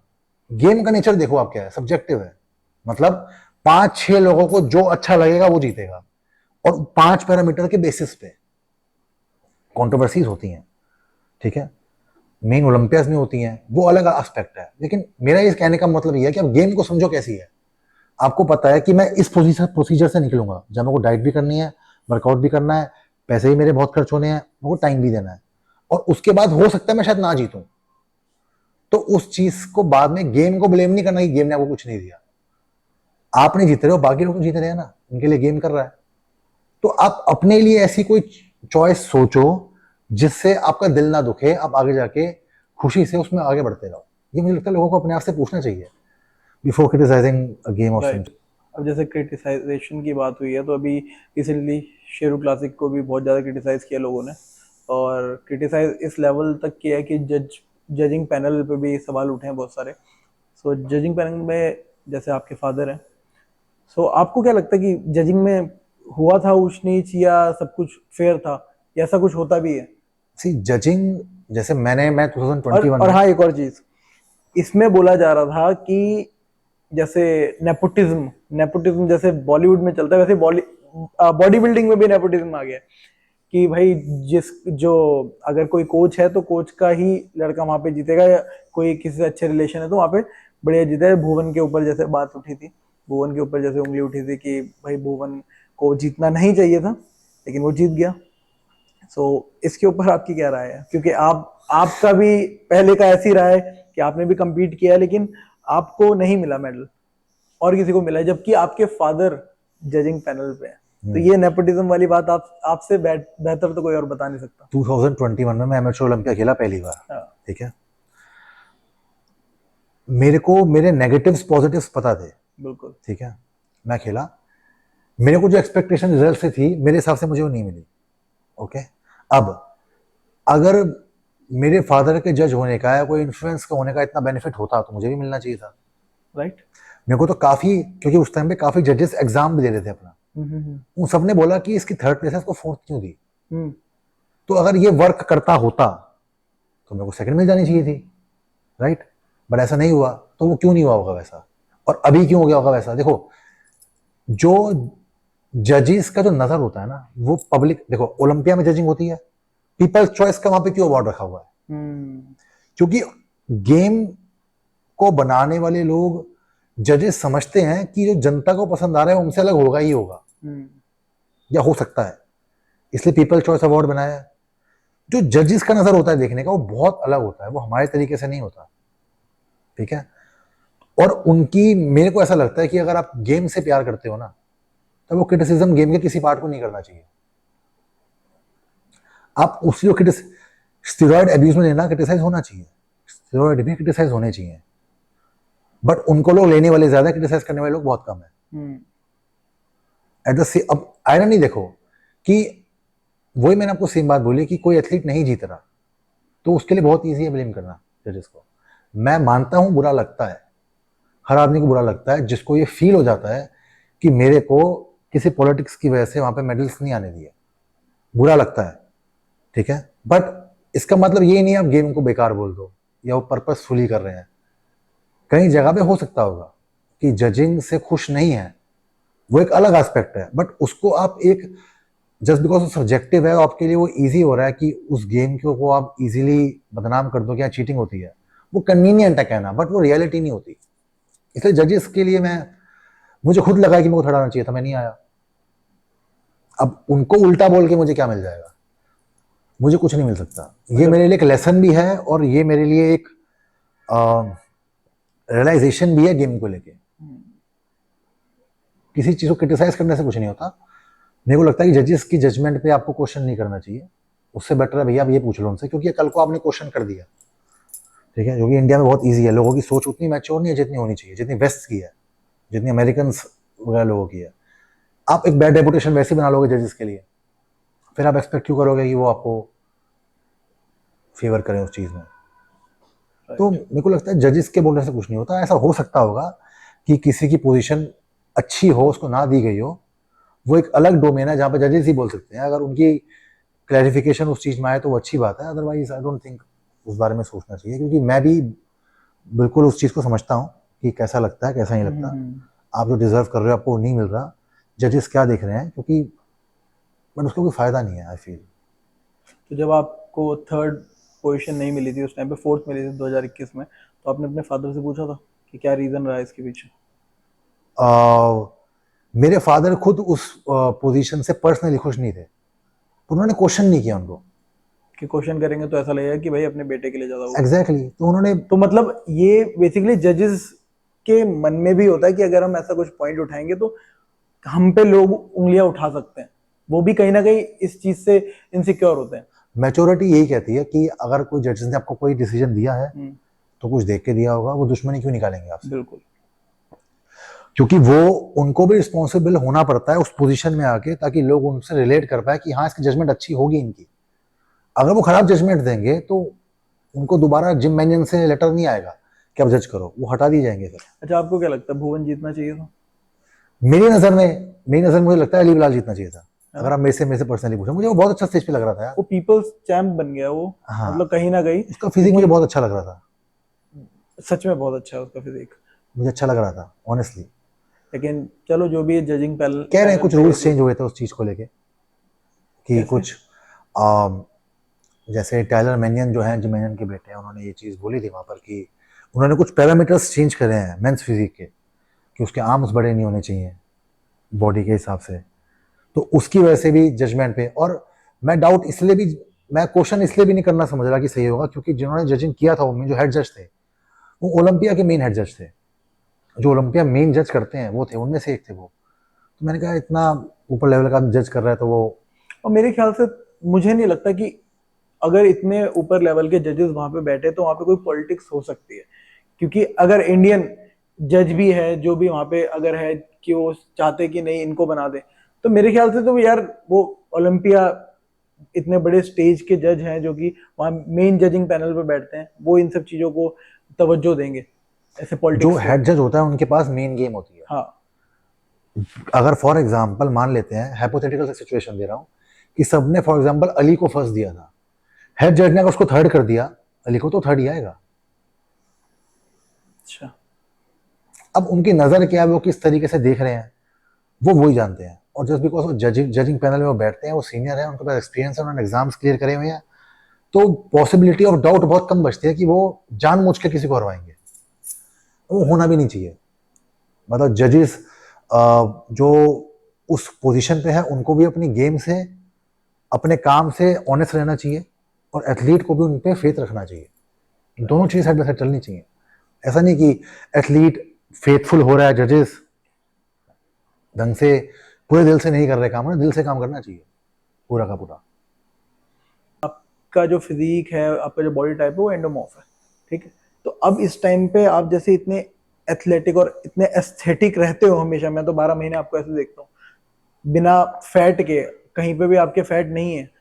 अब आपने ऐसे मेंटेन कैसे कर रखा है कि ट्रांसफॉर्मेशन करी कैसे आपने, अपने जेनेटिक्स को कैसे चेंज किया बेसिकली? तो बेसिकली जब मैं पहली बार मैं ट्रांसफॉर्मेशन किया था, when I was I think 17 years old, तब मेरा माइंडसेट ये था कि मैंने अपने लाइफस्टाइल की वजह से काफ़ी फैट गेन करा है, तो मैंने वो कम कर लिया। तब मुझे अपने बारे में पता लगा कि मेरे में काफ़ी पोटेंशियल है, और ये वर्कआउट मेरे लिए काम करता है, ये वर्कआउट मेरे लिए काम नहीं करता, ये डाइट मेरे लिए काम करती है, मेरी डाइट काम नहीं करती। फिर धीरे धीरे करके जब मुझे मेरे पोटेंशियल पे यकीन होना शुरू हुआ, कॉन्फिडेंस आया, तो मैंने सोचा कि यार अब जो सपने बचपन में सोचे हुए थे, जब मैं 7-8 साल का था तब से मेरे कुछ सपने थे कि मेरे को मेरे फादर की तरह बनना है, मूवीज़ करनी है, तो मैं कहा चल यार अब शुरू करते हैं। तो मैंने धीरे धीरे करके जब मैंने 40 किलो कम करके when I almost way around 70 kgs, तो मैंने सोचा कि अब पावर लिफ्टिंग मसल्स को गेन करते हैं, क्लीन मसल्स को, ताकि एक प्रोटोकॉल एग्जैक्ट डाइट का, वर्कआउट का मैं समझ पाऊँ कि उसमें क्लीन मसल्स कैसे गेन हो सकते हैं without gaining any kind of too much of fat. तो मैंने वो करना शुरू किया। एक टाइम ऐसा आया जब मुझे रियलाइज़ हुआ, और मेरे फादर को भी पता लगा कि इसमें जेनेटिकली स्ट्रेंथ गेन इजीली कर पाता है as compare to muscle gain with fat. तो मैंने उसकी तैयारी शुरू करी। अब उस टाइम पे मेरे पास 2 साल थे जूनियर के, मतलब आई वॉज 21 देन, और 23 के बाद आप सीनियर हो जाते हो। तो मेरे को था कि 2 साल है, तो मैंने टारगेट सेट करे। मैंने वर्ल्ड की चैंपियनशिप्स देखी और वहां देखा कि वहां पे जूनियर्स कितना वेट मार रहे हैं, तो मैंने अपने आप को उनसे compete करना शुरू कर दिया उस माइंडसेट से। मतलब फॉर एग्जांपल कि वहां पे 285 2016 में डेडलिफ्ट 285 की थी, 160 की बेंच प्रेस थी, और आई थिंक 255 की स्क्वाट्स थी। तो मैंने कहा ठीक है, 300 डेडलिफ्ट, 180 बेंच प्रेस और 270 स्क्वाट्स, मैं ये टारगेट लेके मैं शुरू हो गया। 2016 जनवरी में मैंने तैयारी शुरू करी, और नहीं 2015 आई थिंक अक्टूबर में शुरू की थी। तो 2015 दिसंबर में पहला कंपटीशन बेंच प्रेस का खेला, वहाँ 150 की बेंच प्रेस लगी, वो लाइफ का पहला कंपटीशन था। तो यकीन ही नहीं हुआ सेकंड आ गया। तब मुझे थोड़ा इजी लगने लगा कि जो मेरा लेवल अभी आ गया है, मैं इससे आगे इजीली बढ़ सकता हूँ, बस यही मेहनत ऐसे ही और ज़्यादा करनी है। ठीक है, मैंने तैयारी शुरू करी। 2016 मैंने खेला डेडलिफ्ट का कंपटीशन जो फिटेक्स में हुआ था उस टाइम पे। वहाँ मैंने 280 की डेडलिफ्ट मारी थी और मुझे गोल्ड मिल गया था, तो मैं खुश हो गया कि नेशनल चैंपियन अब मैं बन गया हूँ। फिर 2016 एंड में एक इंटरनेशनल कंपटीशन होना था आईपीएफ की तरफ से, जो जहाँ पे एशियन पावरलिफ्टिंग फेडरेशन के लोगों ने वो कंडक्ट करवाया था पूरा, Subrata Dutta international powerlifting championships. तो वहाँ मैंने 285 की डेडलिफ्ट मारी थी, 170 की बेंच प्रेस मारी थी, और डेडलिफ्ट में मैंने सीनियर्स को भी हराया था, ईरानीज एंड अफगानीज को। तो मुझे वहाँ से एक और पंप मिला, बट तब तक मैंने वेट बहुत गेन कर लिया था। जहाँ मैं 70 केजीज का एक एक्टोमॉर्फ होता था, over the period of time 3 साल में मेरा 125 किलो बॉडी वेट हो गया था उस टाइम पे, और उसमें काफ़ी फैट आ गया था। मतलब हार्डली कोई मसल विजिबल था उस टाइम पर। स्टमक कितना बड़ा, 44 46 की तो मैं जीन्स पहनता था उस टाइम पे। फिर जब 2017 आया, जो मैं लास्ट ईयर पावर लिफ्टिंग का था, वहाँ 290 प्लस डेडलिफ्ट मारी मैंने, 175 की बेंच की प्रेस की थी उस टाइम पे। स्क्वाट्स की मुझे 2016 में इंजरी हो गई थी, मैं 270 केजीज की स्क्वाट मार रहा था, अचानक से वेट मेरी नेक पे आ गया और मैं दब गया पूरा। लकीली मैं बच गया उसमें कुछ। कितना वेट होगा उस टाइम? 270 केजी, मतलब मेरा बॉडी वेट था 135 केजीज तब। 270 केजी की आप स्क्वाट ले मार रहे रहा थे? था, हाँ। ठीक है। तो वो ऊपर आते हुए मेरे नेक, वो शोल्डर से मैं नेक पे आ गया, अच्छा। क्योंकि मैंने कभी भी ना टेक्निक नहीं सीखी। हाँ। सबसे बड़ा इशू जो मैंने फेस किया, मेरे फादर की पूरी नहीं सुनता था मैं, तो मैं टेक्निक उनके आगे बहुत नर्वस हो जाया करता था। तो मैं चाहकर भी मैं सीख नहीं पाता था उतना जितना मुझे सीखना चाहिए था। टेक्निक्स ना सीखने में रॉ पावर जेनेटिकली इतनी स्ट्रॉन्ग थी कि बिना टेक्निक से उठाया करता था बेटा। मैं डेडलिफ्ट की फॉर्म देखना, कोई टेक्निक यूज नहीं करता उसमें, झुका उठा लिया सीधा। तो वो इंजूरियस हो सकती है, लकीली मुझे कोई इंजरी नहीं हुई, बट मैं वो रिकमेंड नहीं करूंगा कि हर किसी को करना चाहिए। बट देन स्क्वाट्स की मुझे इंजरी हुई, उसके बाद मैंने स्क्वाट्स करना छोड़ दिया। मैं सिर्फ लेग प्रेसेस और एक्सटेंशन से ही अपने क्वाड्स को बिल्डअप करता हूँ अब। तो जब 17 में कंपटीशन जीता, फिर वहां से मेरा कॉमनवेल्थ में सिलेक्शन होना था। तो आईपीएफ का रूल है कि जो इंडिया में जीतता है वो क्वालिफाई हो जाता है एशिया के लिए और कॉमनवेल्थ के लिए। अब जो कहते हैं ना कि नेग्लिजेंस क्या होती है, डेडलिफ्ट में 295 वेट मारा, उन्होंने 282 लिख दिया। अब मेरा वो उस टाइम पे वो नेशनल रिकॉर्ड था, इन्होंने नहीं लिखा। कॉमनवेल्थ के लिए भी इन्होंने मेरे को खेलने नहीं दिया, वहाँ पे मेरे फोन उठाने बंद कर दिए। तो कंपटीशन जीत तो मैं वहाँ पे गया इंटरनेशनल लेवल पे, मैं खुश हो गया, बट मेरे को गेम से मेरा मन हट गया कि यार मैंने कहा ऐसे तो नहीं मजा आएगा ना। वही मेरा इमोशनल साइड जो बात आप बता रहे थे। आप जब एक चीज के लिए बिल्कुल दिल से मेहनत करते हो ना, और उसके बाद ऐसे एक्सटर्नल फैक्टर्स आपको अगर रोक दें, आपका मन हट जाता है, आपको वो किक नहीं मिलती कि मैं किसके लिए करूँ, अब प्रूफ कैसे करूँ उस चीज को लेके। तो फिर इसलिए मैंने वो गेम छोड़ दी। फिर बॉडी बिल्डिंग का एस्पेक्ट आ गया। अब पावर लिफ्टिंग में क्या है कि कोई कंपल्शन नहीं है खाने की, वहां आपको सिर्फ जाके वेट मारना है, आप कितना भी खाओ उससे नहीं फर्क पड़ता बिल्कुल भी। तो ऑब्वियसली अजीब अजीब खा पी के मैं बहुत मोटा, मेरा मतलब मेरा कोई मसल विजिबल नहीं होता था बॉडी के अंदर, और आई थिंक 48 इंचेस का मेरा स्टमक था पूरा ये। अब सबसे मुश्किल फैक्टर ये है कि आपको पूरी बॉडी में फैट तो लॉस करना है, और मेजरली स्टमक से करना है, और एस्थेटिक बॉडी चाहिए, जो कि नेक्स्ट टू इम्पॉसिबल है एस्थेटिक जो होती है। तो मैंने फिर धीरे धीरे धीरे करके अलग अलग प्रोटोकॉल्स डाइट का एस्पेक्ट स्ट्रॉन्ग करा। डाइट का एस्पेक्ट स्ट्रॉन्ग करने के बाद मैंने जो प्रोटोकॉल्स होते हैं कि ड्रॉप सेट्स कब करने हैं, जाइंट सेट्स कब करने हैं, जो पुश एंड पुल होता है वो कब करना है, उसके बाद आप ये समझ लो कि ट्राइसेट बाइसेट का स्केड्यूल क्या होता है, सुपर सेट्स क्या होते हैं, पॉज रेप्स, आइसोमेट्रिक होल्ड्स, मैंने सारे वर्कआउट्स ट्रायल करे अलग अलग डाइट के साथ कि मेरे लिए परफेक्ट रेप रेंज, एक परफेक्ट वर्कआउट स्केड्यूल, एक perfect diet as a complement कौन सी है जो मेरे को बिल्कुल मेरी बॉडी सेम शेप में रहेगी। तो इनिशियली मैंने फैट लॉस किया, उसमें मसल लॉस भी हुआ मेरा। फिर मैंने धीरे धीरे धीरे करके बॉडी शेप पे ध्यान देना शुरू किया कि अब मेरा फैट लॉस काफी हो गया, मेरे को शेप पे ध्यान देना है। अब बॉडी की अगर आप लुक की बात करोगे तो मसल मैच्योरिटी का बहुत स्ट्रांग रोल है इसके अंदर। मसल मैच्योरिटी होगा तो आपके मसल्स बड़े, साइज कम हो लेकिन बड़े लगते हैं वो देखने में, ठीक है, फैट भी नहीं होना चाहिए। तो मेजर इशू था मेरा फैट लॉस का कि फैट सिर्फ एक ही जगह से लूज करना है मेजरली, बाकी जगह से आपको नहीं करना। तो उसमें मेरी डबल रेस हो गई क्योंकि फैट लॉस करना मेरे लिए वैसे ही बहुत मुश्किल है क्योंकि मैं एंडोमॉर्फ था। अब उस केस में मेरी कैलोरी सिर्फ 1500 पर डे की होती थी और वर्कआउट में मैं 3000 कैलोरी बर्न करता था। तो ये मैंने सालों साल किया, धीरे धीरे धीरे धीरे मतलब बेसिकली आपका क्या कंसिस्टेंसी की वजह से आपने अपनी पूरी बॉडी टाइप को चेंज कर दिया। नॉलेजेबल बैक्ड बाय साइंस, सिर्फ प्रैक्टिकल नॉलेज नहीं, थ्योरेटिकल नॉलेज एज वेल। वो आपका एक स्ट्रक्चर बना देती है कि वर्कआउट आपको अपना पैटर्न कब चेंज करना है, कब क्या डाइट लेनी है, और उसमें डिसिप्लिन चाहिए लंबा।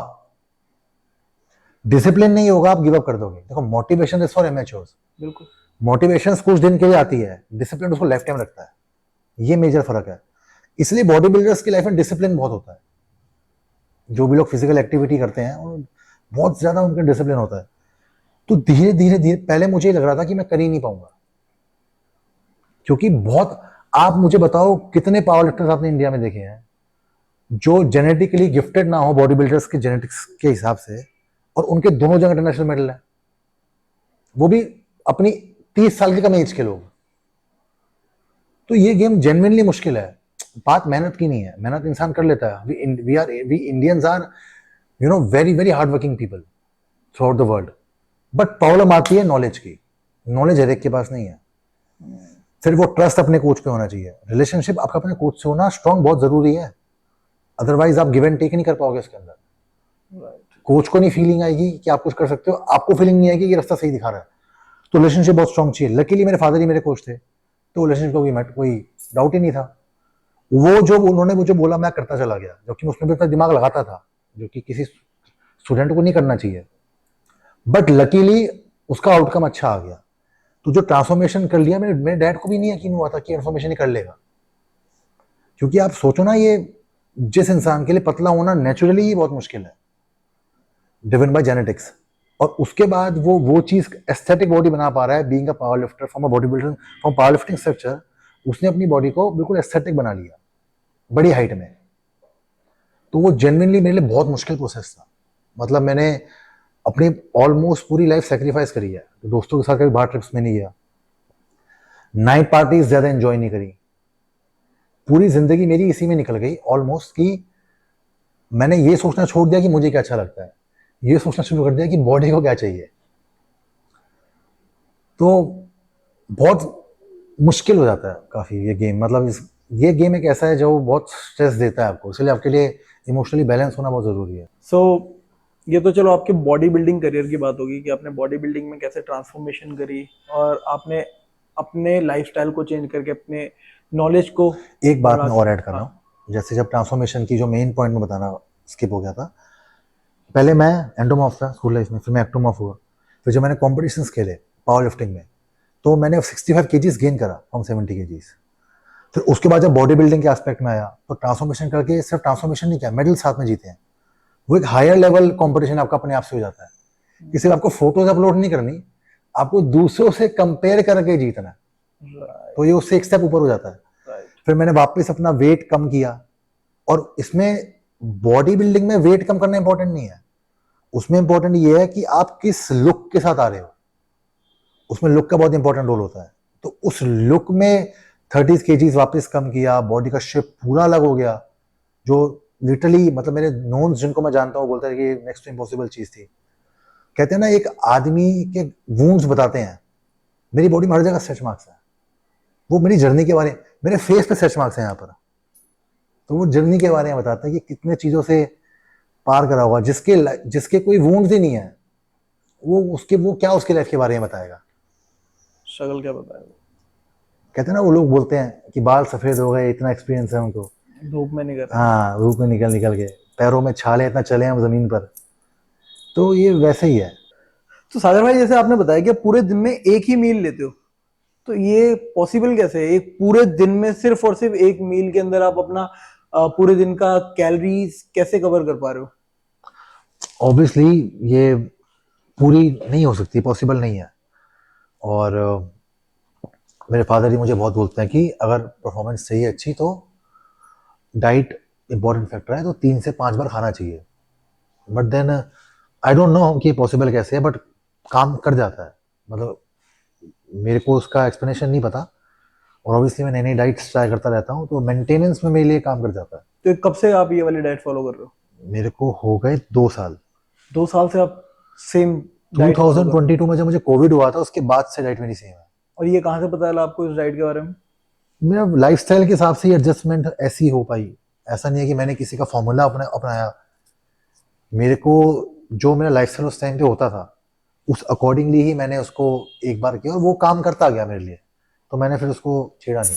वैसे कभी कभी होता है ऐसा कि मुझे लगता है कि स्ट्रेस हार्मोन्स रिलीज हो रहे हैं, क्योंकि ऑब्वियसली एक बार खाना से सफिशिएंट नहीं है न्यूट्रिशन वैल्यू के नाम पर। वर्कआउट कितनी कैलोरीज होती होगी उसके अंदर?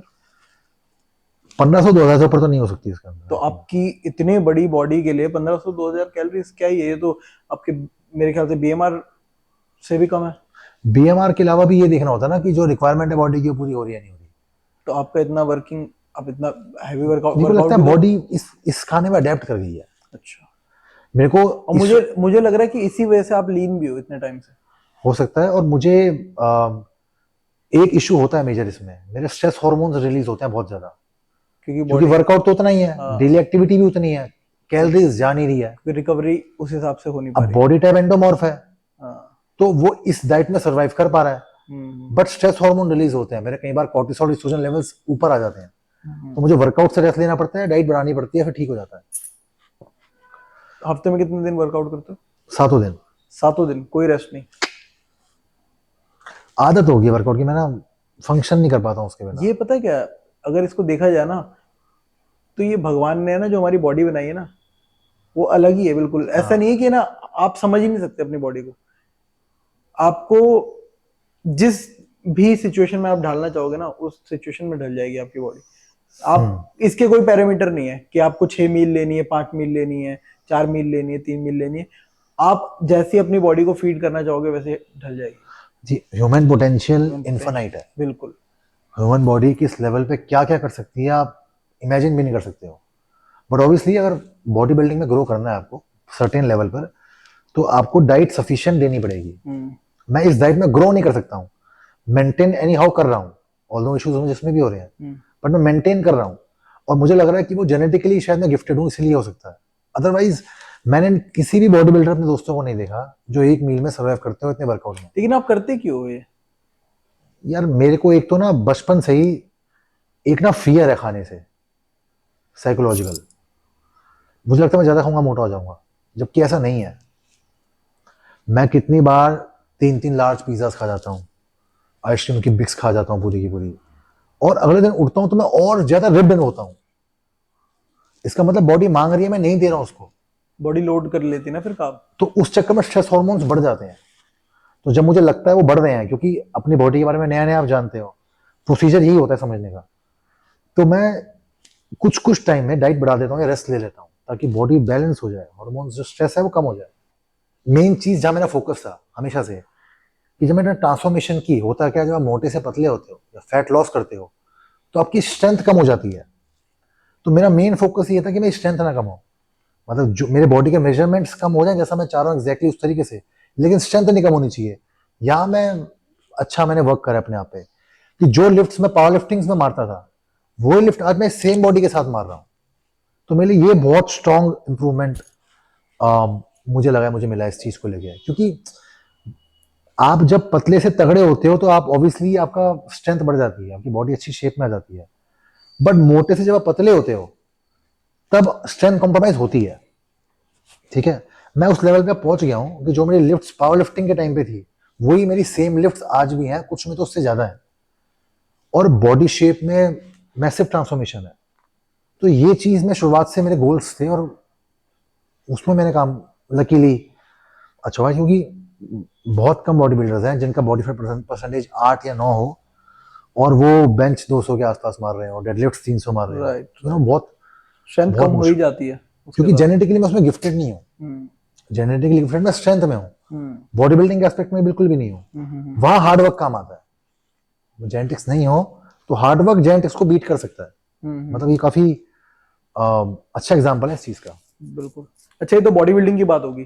तो आपने जो अब स्विच किया है अपना करियर, अब आप actor, as an actor work कर रहे हो। अब आप सीरीज आ रही है, अब आपकी मूवी भी आने वाली है, बड़े बड़े एक्टर्स के साथ आप काम कर रहे हो। तो थोड़ा सा ना उसका एक मेरे को एक्सपीरियंस बताओ कि बॉलीवुड में जाने के बाद आपको कैसा फील हुआ, और जो बाहर जैसे बॉलीवुड के बारे में बातें होती है, आपको क्या हुआ? मतलब आपको ऐसा लगा वहां पे कि ये जो बातें बाहर होती है वो सच में रियल है? पहले तो बहुत एक्साइटमेंट सी होती है जब आप बड़े बड़े एक्टर्स को देखते हो, उनसे मिलते हो, उनके साथ पार्टीज करते हो, उनके साथ आप मूवीज एक्टिंग भी करते हो। तो जो बॉलीवुड हमें बाहर से दिखता है वो एक परसेप्शन है, रियलिटी उसकी डिफरेंट है। बॉलीवुड के जितने आर्टिस्ट को मैं जानता हूँ वो सब काफी हार्ड वर्किंग है, और उनकी सोच बहुत बड़ी है। नैरो माइंडेड नहीं है वो लोग। वो जेन्युइनली इंसानियत है उन लोगों में, ऐसा नहीं है। देखो, बहुत जो लोग जो चीज मीडिया में चलती है उसके लिए बहुत इजी है उसको कैसा भी शो कर देना किसी भी कलर में। मैंने जो एक्सपीरियंस किया वो लोग बहुत हम्बल हैं, नेचर में एरोगेंस नहीं है बिल्कुल भी उनके अंदर। और एट द सेम टाइम उनमें ना एरोगेंस नहीं है बिल्कुल भी, वो बहुत हार्ड वर्किंग है। वो सारे समझते हैं लाइफ को, उन्हें पता है वहां पे बॉम्बे में इतनी फास्ट लाइफ है ना, अगर आपको यहाँ लेके जाएगी ना भट गिरा भी देगी। बहुत एग्जाम्पल्स हैं इस चीज के, जहाँ एक टाइम पे वो लोग सुपरस्टार्स मेगा स्टार्स होते थे, आज कोई मूवी में नहीं है वो किसी दूर दूर तक। तो वहां की लाइफ बहुत डिफरेंट है, बट जैसी दिखती है बिल्कुल भी वैसी नहीं है। अभी किस किस के साथ काम किया आपने, और कौन कौन सी सीरीज या मूवीज में काम किया? तो डायरेक्टर्स में मैंने राजन डी के सर हो गए हम्म, एंड नीरज पांडे सर हो गए, इनके साथ काम किया है। जिनके साथ मैंने स्क्रीन शेयर करी है वो है समांथा रुट प्रभु, जो साउथ की बहुत बड़ी एक्ट्रेस है, और अजय देवगन, जिनको सब जानते हैं, उनके साथ मैंने काम किया। तो ये जो समंथा के साथ जो आपकी सीरीज आने वाली है वो कब तक आएगी? उसका मुझे कुछ एक्चुअल आइडिया नहीं है, प्रोडक्शन टीम और डायरेक्शन टीम के हाथ में होता है ज़्यादा, क्योंकि शूटिंग खत्म होने के बाद पोस्ट प्रोडक्शन होता है, फिर वहाँ पे एडिटिंग होती है, वीएफएक्स वगैरह अगर यूज़ होना होता है तो वो होता है। फिर वो एक डेट चूज करते हैं कि किस डेट पे हम रिलीज करें, ताकि दूसरे प्रोजेक्ट्स के बीच में वो ना आ जाए उस चीज़ में। तो वो लोग डिसाइड करते हैं। मेरे को जो मेरी स्पेकुलेशन है वो मुझे लगता है कि इस साल का एंड अगले साल की बिगनिंग तक वो आ जाएगी। सो उनके साथ काम करके कोई एक्सपीरियंस आपको मिला हो, या ऐसा कोई सीन जो आपने किया हो जो आपको याद हो, मतलब जो एक कोई ऐसा मोमेंट होगा आपके आपके उस टाइम का जब आपने काम किया उन एक्टर्स के साथ, जो आप शेयर करना चाहते हो अभी? जब मैंने इन बड़े एक्टर्स को देखा, जैसे समांथा को जब मैंने देखा तो मैं एक्साइटेड भी था, नर्वस भी था, क्योंकि आपको पता होता है कि इतने एक्सपीरियंस ये एक्टर्स हैं, तो उनके सामने आप गलती नहीं कर सकते, क्योंकि आपका पहला प्रोजेक्ट है और आपको कुछ नहीं पता है कि कैसे शूटिंग होती है, कैसे क्या होता है। मुझे आज भी याद है कि मेरे जब सीन्स शूट हो रहे होते थे तो मेरी हार्ट बीट 165 170 चल रही होती थी उस टाइम पर, अच्छा। क्योंकि मैंने वॉच पहनी हुई थी, अंदर थी, वो दिख नहीं रही थी, तो उसमें पता लग जाता है। तो इतना नर्वसनेस था मेरे में कि शूट अच्छा करना है। उन लोगों ने बहुत कंफर्टेबल फील भी कराया, ऐसा फील नहीं कराया कि वो बहुत बड़े हैं, मैं मैच्योर हूँ उस चीज़ में और मैं जो हूँ गलती करूंगा वगैरह वगैरह, वो सब उन्होंने नहीं मुझे फील होने दिया, तो वो मेरे लिए ईजी हो गया। अदरवाइज बहुत ईजी होता है एक नए एक्टर के लिए वहाँ पे नर्वस फील करना, और आपको पता नर्वसनेस के चक्कर में परफॉर्म नहीं कर सकते। बिल्कुल। तो बहुत एक्साइटमेंट सी हुई, पता लगा कि अच्छा ये जिनको हम स्क्रीन में देखते आ रहे हैं वो ऐसे दिखते हैं, और बहुत हम्बल है वो लोग। अभी आपको कैसे रोल्स मिल रहे हैं यहाँ पे बॉलीवुड में, मतलब नेगेटिव रोल मिल रहे हैं या आपको हीरो टाइप वाले रोल मिल रहे हैं? मेरे को अभी तो नेगेटिव रोल्स ही मिल रहे हैं, जहाँ पे किसी को उठा उठू के फेंकना हो या अपना पावर स्ट्रेंथ दिखाना हो, वो रोल ज्यादा मिल रहे हैं। प्रॉब्लम प्रॉब्लम नहीं बोलूंगा, इवॉल्व हमारा बॉलीवुड इस तरीके से हुआ है कि उनकी सोच ये है कि जो तगड़ा है वो मारधाड़ी कर सकता है। एक्शन मूवीज बाहर भी बनती हैं, पर बाहर उनका जो विजन है वो अलग करेक्टर को देख के अलग होता है, वो सब्जेक्टिव है। तो यहाँ पे मैक्सिमम जितने भी लोग फाइटर्स हैं, इनको फाइट करना आता है, जो फिजिकली स्ट्रांग है, फिजिकली कैपेबल ज्यादा है, उनको मैक्सिमम नेगेटिव रोल्स में ही उनसे वो अच्छा आउटपुट निकाल पाते हैं, अगर स्क्रिप्ट की डिमांड डिफरेंट ना हो तो। अभी क्या लगता है आपको कि आगे जाके आपको मेन लीड वाले रोल्स मिलेंगे? नहीं, आई थिंक कि ये चीज ना वक्त डिसाइड करता है। मैं एक्टिंग जो मैं समझता था ना वो है नहीं, एक्चुअली एक्टिंग बहुत डिफरेंट है उससे। फिर जो डायरेक्टर्स हैं उनका एक विजन होता है कि इस पर्टिकुलर कैरेक्टर को, जिसका ये लुक है, ऐसी बॉडी और ऐसे इसके एक्टिंग स्किल्स है, उसको हम कहाँ यूज कर सकते हैं। तो उनका अपना अलग विजन चलता है, बहुत आगे का, ऊपर लेवल का होता है वो। अब इसमें जो मेरी समझ कहती है कि अगर आपके पास टैलेंट है, आप हार्ड वर्किंग हो, आप क्राफ्ट को समझते हो, और किस टाइम आपके साथ है, क्योंकि जिस चीज के बारे में हम बता नहीं सकते ना, वहां हम चीज किस्मत पे छोड़ देते हैं कि किस्मत आएगा, टाइम आएगा तो सब हो जाएगा। तो वो वक्त डिसाइड करता है, बट आपको अपनी मेहनत और अपने क्राफ्ट, इसको नहीं भूलना चाहिए। लुक काम करता है, ऐसा नहीं है कि लुक पर्सनैलिटी काम नहीं करती, बट अगर उसमें एक्टिंग नहीं है ना तो वो। अच्छा, जैसे कितना टाइम हुआ आपको मुंबई गए हुए और ये स्ट्रगल करते हो? स्ट्रगल किया आपने इसमें या आपको डायरेक्ट ही मिल गए रोल? सी, मेरी नजर में स्ट्रगल मतलब हार्डवर्क होता है। स्ट्रगल आपके लिए वो हुआ कि जो आप एम करके जा रहे हो वो आपको मिला है या नहीं मिला है, या आप जो डिजर्व करते हो आपको उससे कम मिल रहा है, उससे ज्यादा मिल रहा है। मैं अपने आपको काफी ब्लेस्ड इस चीज में मानता हूँ कि मैंने मेरे कुछ देखे हैं नॉन्स जो सालों साल से बॉम्बे में रह रहे हैं और उनको उनके हिसाब की चीजें नहीं मिली। मैं आई थिंक लास्ट ईयर सितंबर अक्टूबर में ही बॉम्बे सेटल हुआ जाके, जब रहना शुरू हुआ वहाँ, और विद इन 3 मंथ्स मुझे प्रोजेक्ट्स मिलने शुरू हो गए थे। तो उस हिसाब से मेरे को अच्छा लगा, क्योंकि मैंने देखे हैं लोग सालों साल रुके हुए हैं कि हमें छोटा सा 2 मिनट का सीन मिल जाए, उन्हें नहीं मिलता। इतने टैलेंटेड लड़कों को मैं बॉम्बे में जानता हूँ जिनकी भयंकर एक्टिंग है, बट उन्हें काम नहीं मिल रहा। अगर ये मिल सकता है तो उससे ज्यादा भी मिल सकता होगा, तो उसके लिए मैं हार्ड वर्क कर रहा हूँ। तो हार्ड वर्क के अगर बेस पे आप स्ट्रगल बोलोगे तो ऑब्वियसली स्ट्रगल वो सबके लिए है ही। किसी भी आदमी के जीवन में उसका एम उसकी शुरुआत के 3 साल में पूरा नहीं होता, वो थ्रू आउट लाइफ चलता ही रहता है। आज मेरे लिए मेहनत ये है, कल मेहनत कुछ और होगी। हर एस्पेक्ट में आदमी इंसान मेहनत करता ही है, तो उसके स्ट्रगल्स पूरी उम्र चलते हैं उसके साथ। कनेक्शंस काम करते हैं वहाँ, या वहाँ के लोग होते कैसे हैं? अच्छा, मेरे को एक चीज बताओ, जैसे कि हमने बाहर से सुना है कि भाई बॉलीवुड में कोई भी अपना नहीं है, मतलब एक दूसरे कोई चलता है वहाँ पे, कट थ्रोट कंपटीशन है वहाँ पे, ठीक है? अगर आप किसी को सोच रहे हो मेरा दोस्त है तो वही आपको काट लेगा, तो ऐसा होता है वहाँ पे? मेरे तो लकीली वहाँ पे जो दोस्त बने हैं वो अच्छे ही बने हैं। मुझे उनसे कोई मतलब वाली वाइब नहीं आई कि उनको मेरे से मतलब है, मुझे उनसे मतलब है। वो लोग मिल के बात करे खुश होते हैं। जैसे मुझे लगता है ये लोग हम्बल है, उनको मेरे से भी सेम फीलिंग आती है। और बॉम्बे में सबसे अच्छा पार्ट पता क्या है, कुछ भी आप में अच्छा देखेंगे ना, अप्रिशिएट करेंगे आपको। वो ये नहीं देखेंगे वो कौन है, अगर इसमें कुछ है वो आके खुद आके अप्रिशिएट करेंगे, आपसे दोस्ती कर लेंगे आके, क्योंकि वो आपके पर्टिकुलर लुक को, टैलेंट को, किसी भी पर्टिकुलर फीचर को, क्वालिटी को वो अप्रिशिएट करते हैं। बहुत सारी जगहों पे ऐसा नहीं है, वहां जेलसी है। मैंने आसपास पता क्या देखा है कि जो इंसान अपनी रेस में आगे भाग रहा है ना, वो उससे कंपीट करके उससे तेज भागना नहीं चाहते, उसको नीचे गिरना चाहते हैं। ये सोसाइटी में बहुत बड़ा इशू है आज की डेट में। कंपटीशन हेल्दी हर जगह चलता है। आज मेरे साथ कंपीट कर रहा है, मैं या तो उसको नीचे करूंगा या खुद आगे बढ़ूंगा। उसको हराने के ये 2 तरीके हैं। आप कितने ज्यादा स्ट्रांग हो वो डिपेंड करता है आपकी सोच के ऊपर। जितने भी स्ट्रॉन्गर्स हैं वर्ल्ड में, वो उससे तेज भाग के हराना चाहेंगे, उसको नीचे गिरना नहीं चाहेंगे। हमें अपनी लकीर बनानी है, दूसरी की लकीर छोटी नहीं करनी। अगर ये माइंडसेट है तो आपको अपने आप से पूछना चाहिए कि ये सोच प्रोग्रेसिव है या नहीं है। उसमें फर्क होता है बहुत मेजर। बॉम्बे के लोग ऑब्वियसली बहुत फास्ट लाइफ है, अपने काम से मतलब रखते हैं, लेकिन प्रोफेशनल भी हैं, और वहां पे ह्यूमन टच है। कोई रोड पे गिर जाता है तो लोग बैठ के उसकी वीडियो नहीं बनाते, उठा के हॉस्पिटल लेके जाते हैं उसको। अच्छा, बहुत स्ट्रांग है ये, मैंने देखा है अपने सामने। वहां पे सोसाइटी आपस में ऐसी बनी हुई है कि वहां क्राइम नहीं है।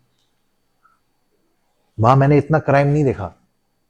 दिल्ली में डर लगता है रात को निकलते हुए, वहां सब नॉर्मली घूमते हैं। मैं ये बात मैं कंपैरिजन नहीं कर रहा हूं। हर अपनी पर्टिकुलर जगह की कुछ अच्छी और कुछ बुरी चीजें होती हैं। वहां पे एक बहुत स्ट्रांग प्रोफेशनल रेस है, वहां का कल्चर अलग है, ऐसी बाकी जगहों का कल्चर अलग है। लेकिन अच्छी बात मुझे जो वहाँ की लगती है पर्सनली वो एक वहाँ अप्रिशिएट करते हैं लोग, वहाँ ह्यूमन टच है। आप प्रॉब्लम में हो तो लोग साथ देने आते हैं आपका। किसी और का एक्सपीरियंस कुछ और हो सकता है, बट आप दूसरों की बात करने से अच्छा है अपनी बात कर लो तो ज्यादा बढ़िया है। दूसरों की बुराई करना बहुत आसान है भैया, अपनी बात आप करो अच्छी बुरी तो वो ज्यादा सही चीज है। रिस्पॉन्सिबिलिटी आप अपनी ले सकते हो पहले, दूसरे की तो बात नहीं लोगे ना। अच्छा, जैसे मैंने देखा आपके सुहेल खान से अच्छे रिलेशन है, तो उनके बारे में कुछ बताइए कि बहुत हम्बल आदमी है वो। मैं काफी सेलिब्रिटीज से वहां मिला हूँ जिनसे अच्छा रिलेशन है, काफी सारे। सोहेल भाई से तो मैं जिम में मिला था और वो काफी हम्बल है चीज़ों को लेके। मतलब मुझे जब पहली बार मैंने देखा तो मैं उनको शॉक्ड हो गया। मैंने कहा यार इतने साल टीवी में देखा, ऐसे दिखते हैं ये, इतने हम्बल, अच्छे से बात करते हैं सामने से, सारी चीज़ें हैं। तो मुझे कभी भी वैसा फील नहीं हुआ कि मैं किसी सेलिब्रिटी से बात कर रहा हूँ। उन्होंने ऐसा फील नहीं होने दिया मेरे को कभी भी लाइफ में। नेचर के बहुत अच्छे हैं। तो वहाँ काफ़ी लोग हैं, जैसे राहुल भट्ट हैं, उनसे रिलेशन मेरे अच्छे हैं। टाइगर से अच्छे हैं, शेरॉफ जो है उनसे। फिर सोहेल भाई हो गए, उनसे हैं। ये लोग में से काफ़ी उम्र में बड़े भी हैं, एक्सपीरियंस भी है, और उनसे रिलेशन उन्होंने मुझे फील नहीं होने दिया कि वो इतने में से इतने ऊपर है वो चीज़ों में। तो मतलब हम्बल है। हाँ, तो जो हमें ये सारे बहुत हम्बल हैं जिनका मैं आपको बता रहा हूँ। मुझे नहीं फील हुआ 1% भी कि इन लोगों में, और आप बॉम्बे में किसी से ही पूछोगे ना सब इनकी तारीफ करते हैं, सब। सलमान खान से कभी मिलना हुआ? नहीं, उनसे मिलना नहीं हुआ। मेरे ख्याल से अ, भगवान चाहेंगे तभी मिलना होगा उनसे। ऐसा क्यों? बहुत ऑक्यूपाइड रहते हैं यार वो, उनके काम में बहुत बिजी रहते हैं वो। और वो अपना काम ना, जितना मैं समझता हूँ, वो टाइम पास करने में वेस्ट नहीं करते, काम में लगे रहते हैं सारा टाइम। पूरी उनकी फैमिली पूरा अच्छे से वर्कोहॉलिक है। और अरबाज खान, उनसे मिलना नहीं हुआ कभी। उनसे भी नहीं हुआ? सब सारा फैमिली बिजनेस ये लोग संभालते हैं, अलग अलग तरीके के सारे काम करते हैं। मैंने कभी बोला भी नहीं सुहेल भाई को उनको सलमान भाई से मिलो या कुछ ऐसा। मैंने आज तक कभी जिंदगी में कोई काम उनको नहीं बोला। मेरे साथ ना अपब्रिंगिंग समझ लो या मेरी आदत समझ लो, मैं कभी किसी से काम के चक्कर में दोस्ती नहीं करता।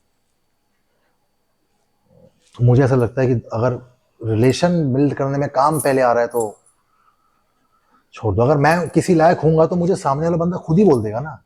मुझे खुद मांगने की जरूरत, वो मेरे को लगता है मेरे को वो खराब चीज लगती है। और वहां पे ना अगर आप किसी से मतलब की दोस्ती रखोगे तो वो इंसान भी आपसे बैक स्टेप करने लग जाता है कहीं ना कहीं। बैक स्टेप करे या ना करे, पहली बात वहाँ सबको पता है कि यहाँ आदमी काम के लिए आया है। हम्म। मुंबई कोई हॉलीडे मनाने की जगह नहीं है। सही बात। वहाँ लोग काम करने आते हैं, कुछ लाइफ में करने आते हैं, सबको वो पता ही है। ठीक है, घूम फिर के आपका करेक्टर डिपेंड करता है कि आप हार्ड वर्किंग हो, आपकी सोच कैसी है। उनको 50,000 लोग इन सबको बोलते होंगे मैं काम करता हूँ, वो बात नहीं है। आपका आपका करेक्टर डिफाइन करता है कि आप कैसे आदमी हैं।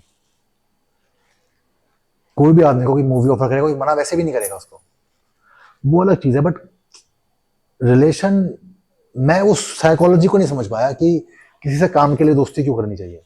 मेरे को समझ में ही नहीं आती वो बात। ना मैंने अपने घर में वो देखा, ना वो सीखा। और बाहर जो लोग करते हैं, मेरे को उनकी साइकोलॉजी समझ में नहीं आती कि मतलब इतना कमजोर क्यों हो कि आपको लगता है कि मैं ये काम खुद नहीं कर सकता, ये करवा सकता है तो मैं इससे जाके करूँ। मतलब नहीं समझ में आया। अच्छा, आपको जब आप बाहर निकलते हो मुंबई में या कहीं पे भी, अगर जब पब्लिक इंटरेक्शन होता है आपका लोगों से, या आप बाहर चल रहे हो नॉर्मली, तो क्या रिएक्शन रहता है लोगों का कि आप 6'3" हो और ऊपर से जायंट हो आप, अच्छा फिजिक है आपका और अलग ही दिखते हो, मतलब अगर भीड़ में चलोगे तो दिखोगे अलग, तो उसमें क्या रिएक्शन होते हैं लोगों के? मैक्सिमम जगह दिल्ली बॉम्बे में क्या होता है कि कई बार लिटरली गाड़ियां स्कूटर रुक जाते हैं देखने के लिए कि ये क्या चल रहा है यार इंसान। मतलब हमें दिखने में ऐसा लग रहा है भी ऐसा वैसा। और ये पहले नहीं होता था, ये अब ज्यादा होना शुरू हो गया कुछ टाइम से। तो मुझे इस चीज की आदत है भी और नहीं भी। एक आदत से ज्यादा वो चीज हो जाए तो आदमी को लगता है यार ये क्या हो रहा है मतलब। बट वो लोग लिटरली बहुत अप्रिशिएट करते हैं इस चीज को लेके कि वो इमेजिन करते हैं कि हम कुछ टाइम 2 महीने के लिए जिम गए थे, हमारी 2 महीने बैंड बज गई, ये कब से कर रहा होगा जो उसने ऐसा है। क्योंकि लोगों को प्रोसीजर पता है कि सिर्फ जिम नहीं करना, मेहनत इसमें अलग लेवल की है। एक तरीके से क्या कहते हैं, वो हिंदी का वर्ड होता है ना, तपस्या है। जेन्युइन उनको वैसी लगती है। उनके दिल से रिस्पेक्ट बाहर आती है हर उस बंदे के लिए जो अपने लिए मेहनत कर रहा है, जिसने एक बॉडी की शेप बना रखी है और वो चल रहा है आगे। तो लोग आपको रिस्पेक्टफुली देखते हैं, अप्रिशिएट करते हैं उस चीज़ को लेके। और फनी इंसिडेंट्स भी बहुत सारे हुए हैं, कुछ कुछ तो फिर मुझे लगता है कि मतलब अच्छा ही है। मतलब जहाँ से मैं शुरू हुआ था इस प्रोसेस में, जहाँ मैं खुद फैन था ऐसी बॉडीज़ का, अब जब बना ली है खुद, तो सोचते हैं प्रिविलेज भी उठाना चाहिए इस चीज़ का, खुश होना चाहिए इस चीज़ को देख के। अच्छा, ये जो आपका आउटफिट है, मैं हमेशा ज्यादातर आपको ऐसे आउटफिट में देखता हूँ, हाँ, तो इसके पीछे क्या रीजन है? मल्टीपल रीजंस हैं। एक तो ये कि मेरी आदत क्या है कि जो मुझे चीज़ अच्छी लगती है ना, मैं उससे बोर नहीं होता आसानी से, वही करता रहता हूँ। दूसरा, ये टाइट फिटिंग वाले कपड़े उसी पे अच्छे लगते हैं जिसने बॉडी बना रखी हो, औरों पे तो लगते नहीं अच्छे। मेरे लिए ड्रीम था कि मैं ऐसी फिजिक बना लूं, ये मेरे ड्रीम था बचपन से। और मेरे को पता था, विश्वास था मैं नहीं बना पाऊंगा कभी। ये विश्वास था? हाँ, मुझे पक्का था उस टाइम पे कि नहीं बन सकती मेरे से, क्योंकि मैं जानता हूँ ना कि डाइट तो मेरे से कंट्रोल हो नहीं रही है, वर्कआउट में मैं आधे घंटे में थक जाता हूँ। तो इस बॉडी के लिए तो कितना कुछ करना पड़ता है, और वो भी ऐसा नहीं एक महीने के लिए, सालों साल। तो कैसे बनेगी? उस टाइम में बिलीव नहीं था अपने आप पे, क्योंकि मैं हमेशा अपने आप को ना, इवन आज भी, जो मेरे फादर हैं, जो मेरे बाकी एक्टिंग के टीचर्स हैं, वो मुझे पता क्या बोलते हैं, सागर तूने अपने आप को एक बोतल में बंद करके रखता है और तुझे लगता है कि तू यहीं तक ही कूद सकता है सिर्फ, ढक्कन जबकि लगाओ। पोटेंशियल तेरे में बहुत है, तू ऊपर तक जा सकता है, लेकिन तू यही सोच में जाता नहीं है। हाथी पता है क्यों डरता है शेर से? उसको लगता है उससे कमजोर है। और शेर इसलिए कि इससे नहीं डरता शेर को क्योंकि पता है वो राजा उसको है, पता है वो राजा है। उसको पता है वो राजा है, उसको किसी को प्रूव ही नहीं करना, उसको वो मान के चलता है मैं हूं तो हूं। वो उस एटीट्यूड से चलता है, उसे सब डर के भागते हैं, इसलिए वो राजा है। तो मेरे को ये काफी बात बोली जाती है, और मुझे, क्योंकि मैं बहुत ज्यादा सेल्फ डाउट करता हूं अपने आप के ऊपर कि मेरे से होएगा या नहीं होगा। जिम जाते हुए भी दिमाग में ये आता है कि इतना कर लूंगा या नहीं कर लूंगा, कॉम्पिटिशन में परफॉर्म कर लूंगा या नहीं कर लूंगा। हमेशा कहीं ना कहीं सेल्फ डाउट में से कुछ कुछ जगह पे रहता है। फिर धीरे धीरे करके पता लगता है कि नहीं, हो जाता है। डाउट करना कम करो अपने आप के ऊपर। तो ऐसे कपड़े पहन के मुझे ना बहुत अच्छा लगता है, क्योंकि कभी सोचा नहीं था। और जब तक कॉन्फिडेंट फील करते हो? कॉन्फिडेंट नहीं बोलूंगा, मतलब मैं इसको ये बोलूंगा कि प्लेजर है ये बहुत बड़ा मेरे लिए, कॉन्फिडेंस से ज्यादा। जो चीज आपको लगना रहो आप कर सकते हो, आप कर लो। और एक कंफर्ट भी है इसके अंदर बहुत मेरे को। तो अभी नेक्स्ट कंपटीशन कौन सा खेलने वाले हो? अभी मैं कंपटीशन के बारे में बिल्कुल नहीं सोच रहा, क्योंकि मेरा सारा फोकस अभी फिलहाल एक्टिंग के ऊपर है और अपनी बॉडी के ऊपर है। बॉडी बनाऊंगा, इंप्रूव करूंगा जहाँ जहाँ वीक पॉइंट्स हैं, और मेन फोकस मेरा मेरे क्राफ्ट पे है, क्योंकि ऐसी बॉडी में एक्टिंग करना इज वेरी डिफिकल्ट। अच्छा, आपके हिसाब से आपकी बॉडी एक प्लस पॉइंट है एक्टिंग करियर में या नेगेटिव? पॉजिटिव के अलग पॉइंट्स हैं उसमें होने के, नेगेटिव के अलग है। बताओ दोनों। नेगेटिव ये है कि मैं हर रोल नहीं कर पाऊंगा। मैं वही रोल कर सकता हूँ जहाँ पे ऐसी बॉडी का मतलब हो कोई, जैसे जॉन अब्राहम भी तो है, अब मस्कुलर कहाँ है। है, अब तो लीन है वो। बट पहले भी मस्कुलर था वो, पहले भी उस उसने देखो, हीरो वाले रोल जो कर रहा था। एक्टर्स पहले स्टेप जब वो आए थे मूवीज में, तब तो लीन ही थे। वो तो बाद में एक रोल के लिए वो तगड़े हुए। मैं तो शुरुआत से ही तगड़ा था। वहां चीजें अलग हो जाती हैं। अब जितने भी मिलिट्री हो गए, पुलिस वाले लोग हो गए, या फिर स्पोर्ट्स फील्ड के लोग हो गए, वहां पे ऐसा लुक चल सकता है। ऑब्वियसली लीन करना पड़ेगा थोड़ा सा, पर वो चल जाता है, क्योंकि उस नेचर वही है उस गेम का, फिजिकलिटी है। या कोई इंटिमिडेटिंग लुक दिखाना हो कि कोई गैंगस्टर है, कुछ है जो बड़ा हट्टा कट्टा तगड़ा हिटमैन टाइप हो गया, वहां चलता है। बट बाकी रोल्स जो नवाजुद्दीन सिद्दीकी करते हैं, पंकज त्रिपाठी करते हैं, वहां नहीं चल पाएगा ना। और एक्टिंग का में सबसे इंपॉर्टेंट यह है कि आपकी बॉडी फ्लेक्सिबल होनी चाहिए। आपके बॉडी पार्ट, जेस्चर्स, आपके हैंड्स मूवमेंट्स, बॉडी डायलॉग्स में आपकी आंखें, बॉडी के अलावा आपकी जेस्चर्स सब बोलना चाहिए उसके अंदर। जिसका मसल मास ज्यादा है उसको इमोशंस बॉडी में ज्यादा फील नहीं होंगे, उसकी बॉडी टाइट रहेगी, हमेशा लूज नहीं रहेगी, तो वो रोल करने में उसको प्रॉब्लम होती है। तो इसका डिसएडवांटेज ही है। एडवांटेज ये है कि जहां पे आप खड़े हो गए अपने रोल के लिए, वहां कोई आपको पकड़ नहीं सकता फिर, क्योंकि एज फैक्टर है मेरे पास। मैं 28 साल का हूं अभी, और मेरे पास ऐसा लुक अभी है। और मेरे को एडवांटेज जो लोग बोलते हैं ये मिल जाता है कि मेरे को कहते हैं कि तेरा फेस क्यूट लगता है, तो स्माइल करता है। बाकी मैक्सिमम बॉडी बिल्डर्स जो है उनका बहुत रफ एंड टफ सा लुक है उसके अंदर, तो वो स्टीरियोटाइप हो जाता है। तेरे पास एक यूनिकनेस है, वो चलती है। तो तेरे साथ क्या है कि तू स्माइल करके क्यूट भी लगता है, और देखता है तो फिर एग्रेसिव भी लगता है। तेरे पास इस चीज का यूनिकनेस है, तो वो चल जाता है। डिफरेंट जितना ही हो गया ना आप अपनी एक्टिंग फील्ड में, आप उतना चलते हो। तो जैसे कि मैंने देखा था कि आप अभी गंजे भी हुए थे, तो वो किस लिए, क्या रीजन था? वो ना एक्सपेरिमेंट था, और हमें सिखाया जाता है कि आपको हर चीज में कंफर्टेबल रहना चाहिए। हर लुक में, हर लुक का आपको अपने बारे में पता होना चाहिए कि आप कि कैसे लग रहे हो सर्टेन लुक में, कैसे लगोगे, बियर्ड में सर्टेन लुक में कैसे लगोगे। हाँ। तो मैं गंजा सोच के भाई तो कभी देखा नहीं था भैया कि गंजा होके मैं कैसा लग रहा हूँ, क्या कैरेक्टर तो ड्वेन जॉनसन इतना अच्छा लगता है तो मैं कैसा लगूंगा। हाँ। तो मैंने कहा देख कर लेते हैं, देख लेते हैं। तो कैसे कुछ अलग सा ही निकल गया, समझ ही नहीं आया अच्छे में मानूं उसको बुरे में मानूं। क्यों? एक तरफ ऐसा लग रहा है बीमार हो गया हूँ बहुत ज्यादा। हाँ। जैसे जो जिन लोगों को कैंसर हो जाता है, आप देखते हो क्या हो जाता है, मतलब गंजे हो जाते हैं, डल पड़ जाता है। अब यहाँ तक तो फील वैसी आ रही है कैंसर वाली, यहाँ पे अलग चेहरा दिख रहा है, बॉडी अलग दिख रही है। तो कई बार लोग मुझे कहते हैं कि ऐसा लगता है कि देखो डमी बनाया गया है। तो सागर भाई अब हम आ गए अपने एंड पे, अब वाइंड अप करेंगे, लेकिन उससे पहले आप यूथ को कोई ऐसा मैसेज देना चाहते हो जिससे उनकी लाइफ में कुछ वैल्यू ऐड हो और वो अपनी लाइफ को चैनलाइज कर पाए?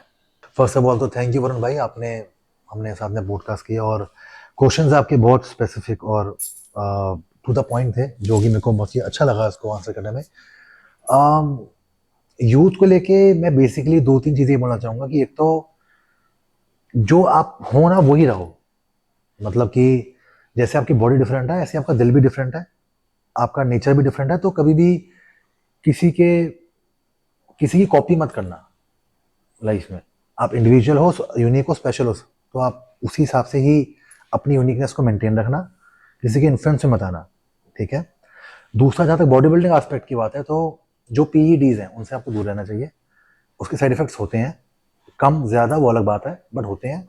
अगर आपका पास प्रोफेशनल ही आपको इस फील्ड में जाना है तो ऑब्वियसली जो वेल नोन ट्रस्टवर्थी कोचेस हैं उनके अंडर ही आप वो चीज़ करें।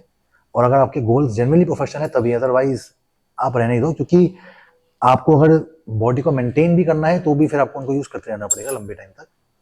तो सेफ्टी आपकी प्रायोरिटी होनी चाहिए इसके अंदर, क्योंकि जब तक जिंदगी है तभी तक अचीवमेंट का कोई स्कोप है, उसका कोई वैल्यू है, अदरवाइज नहीं है।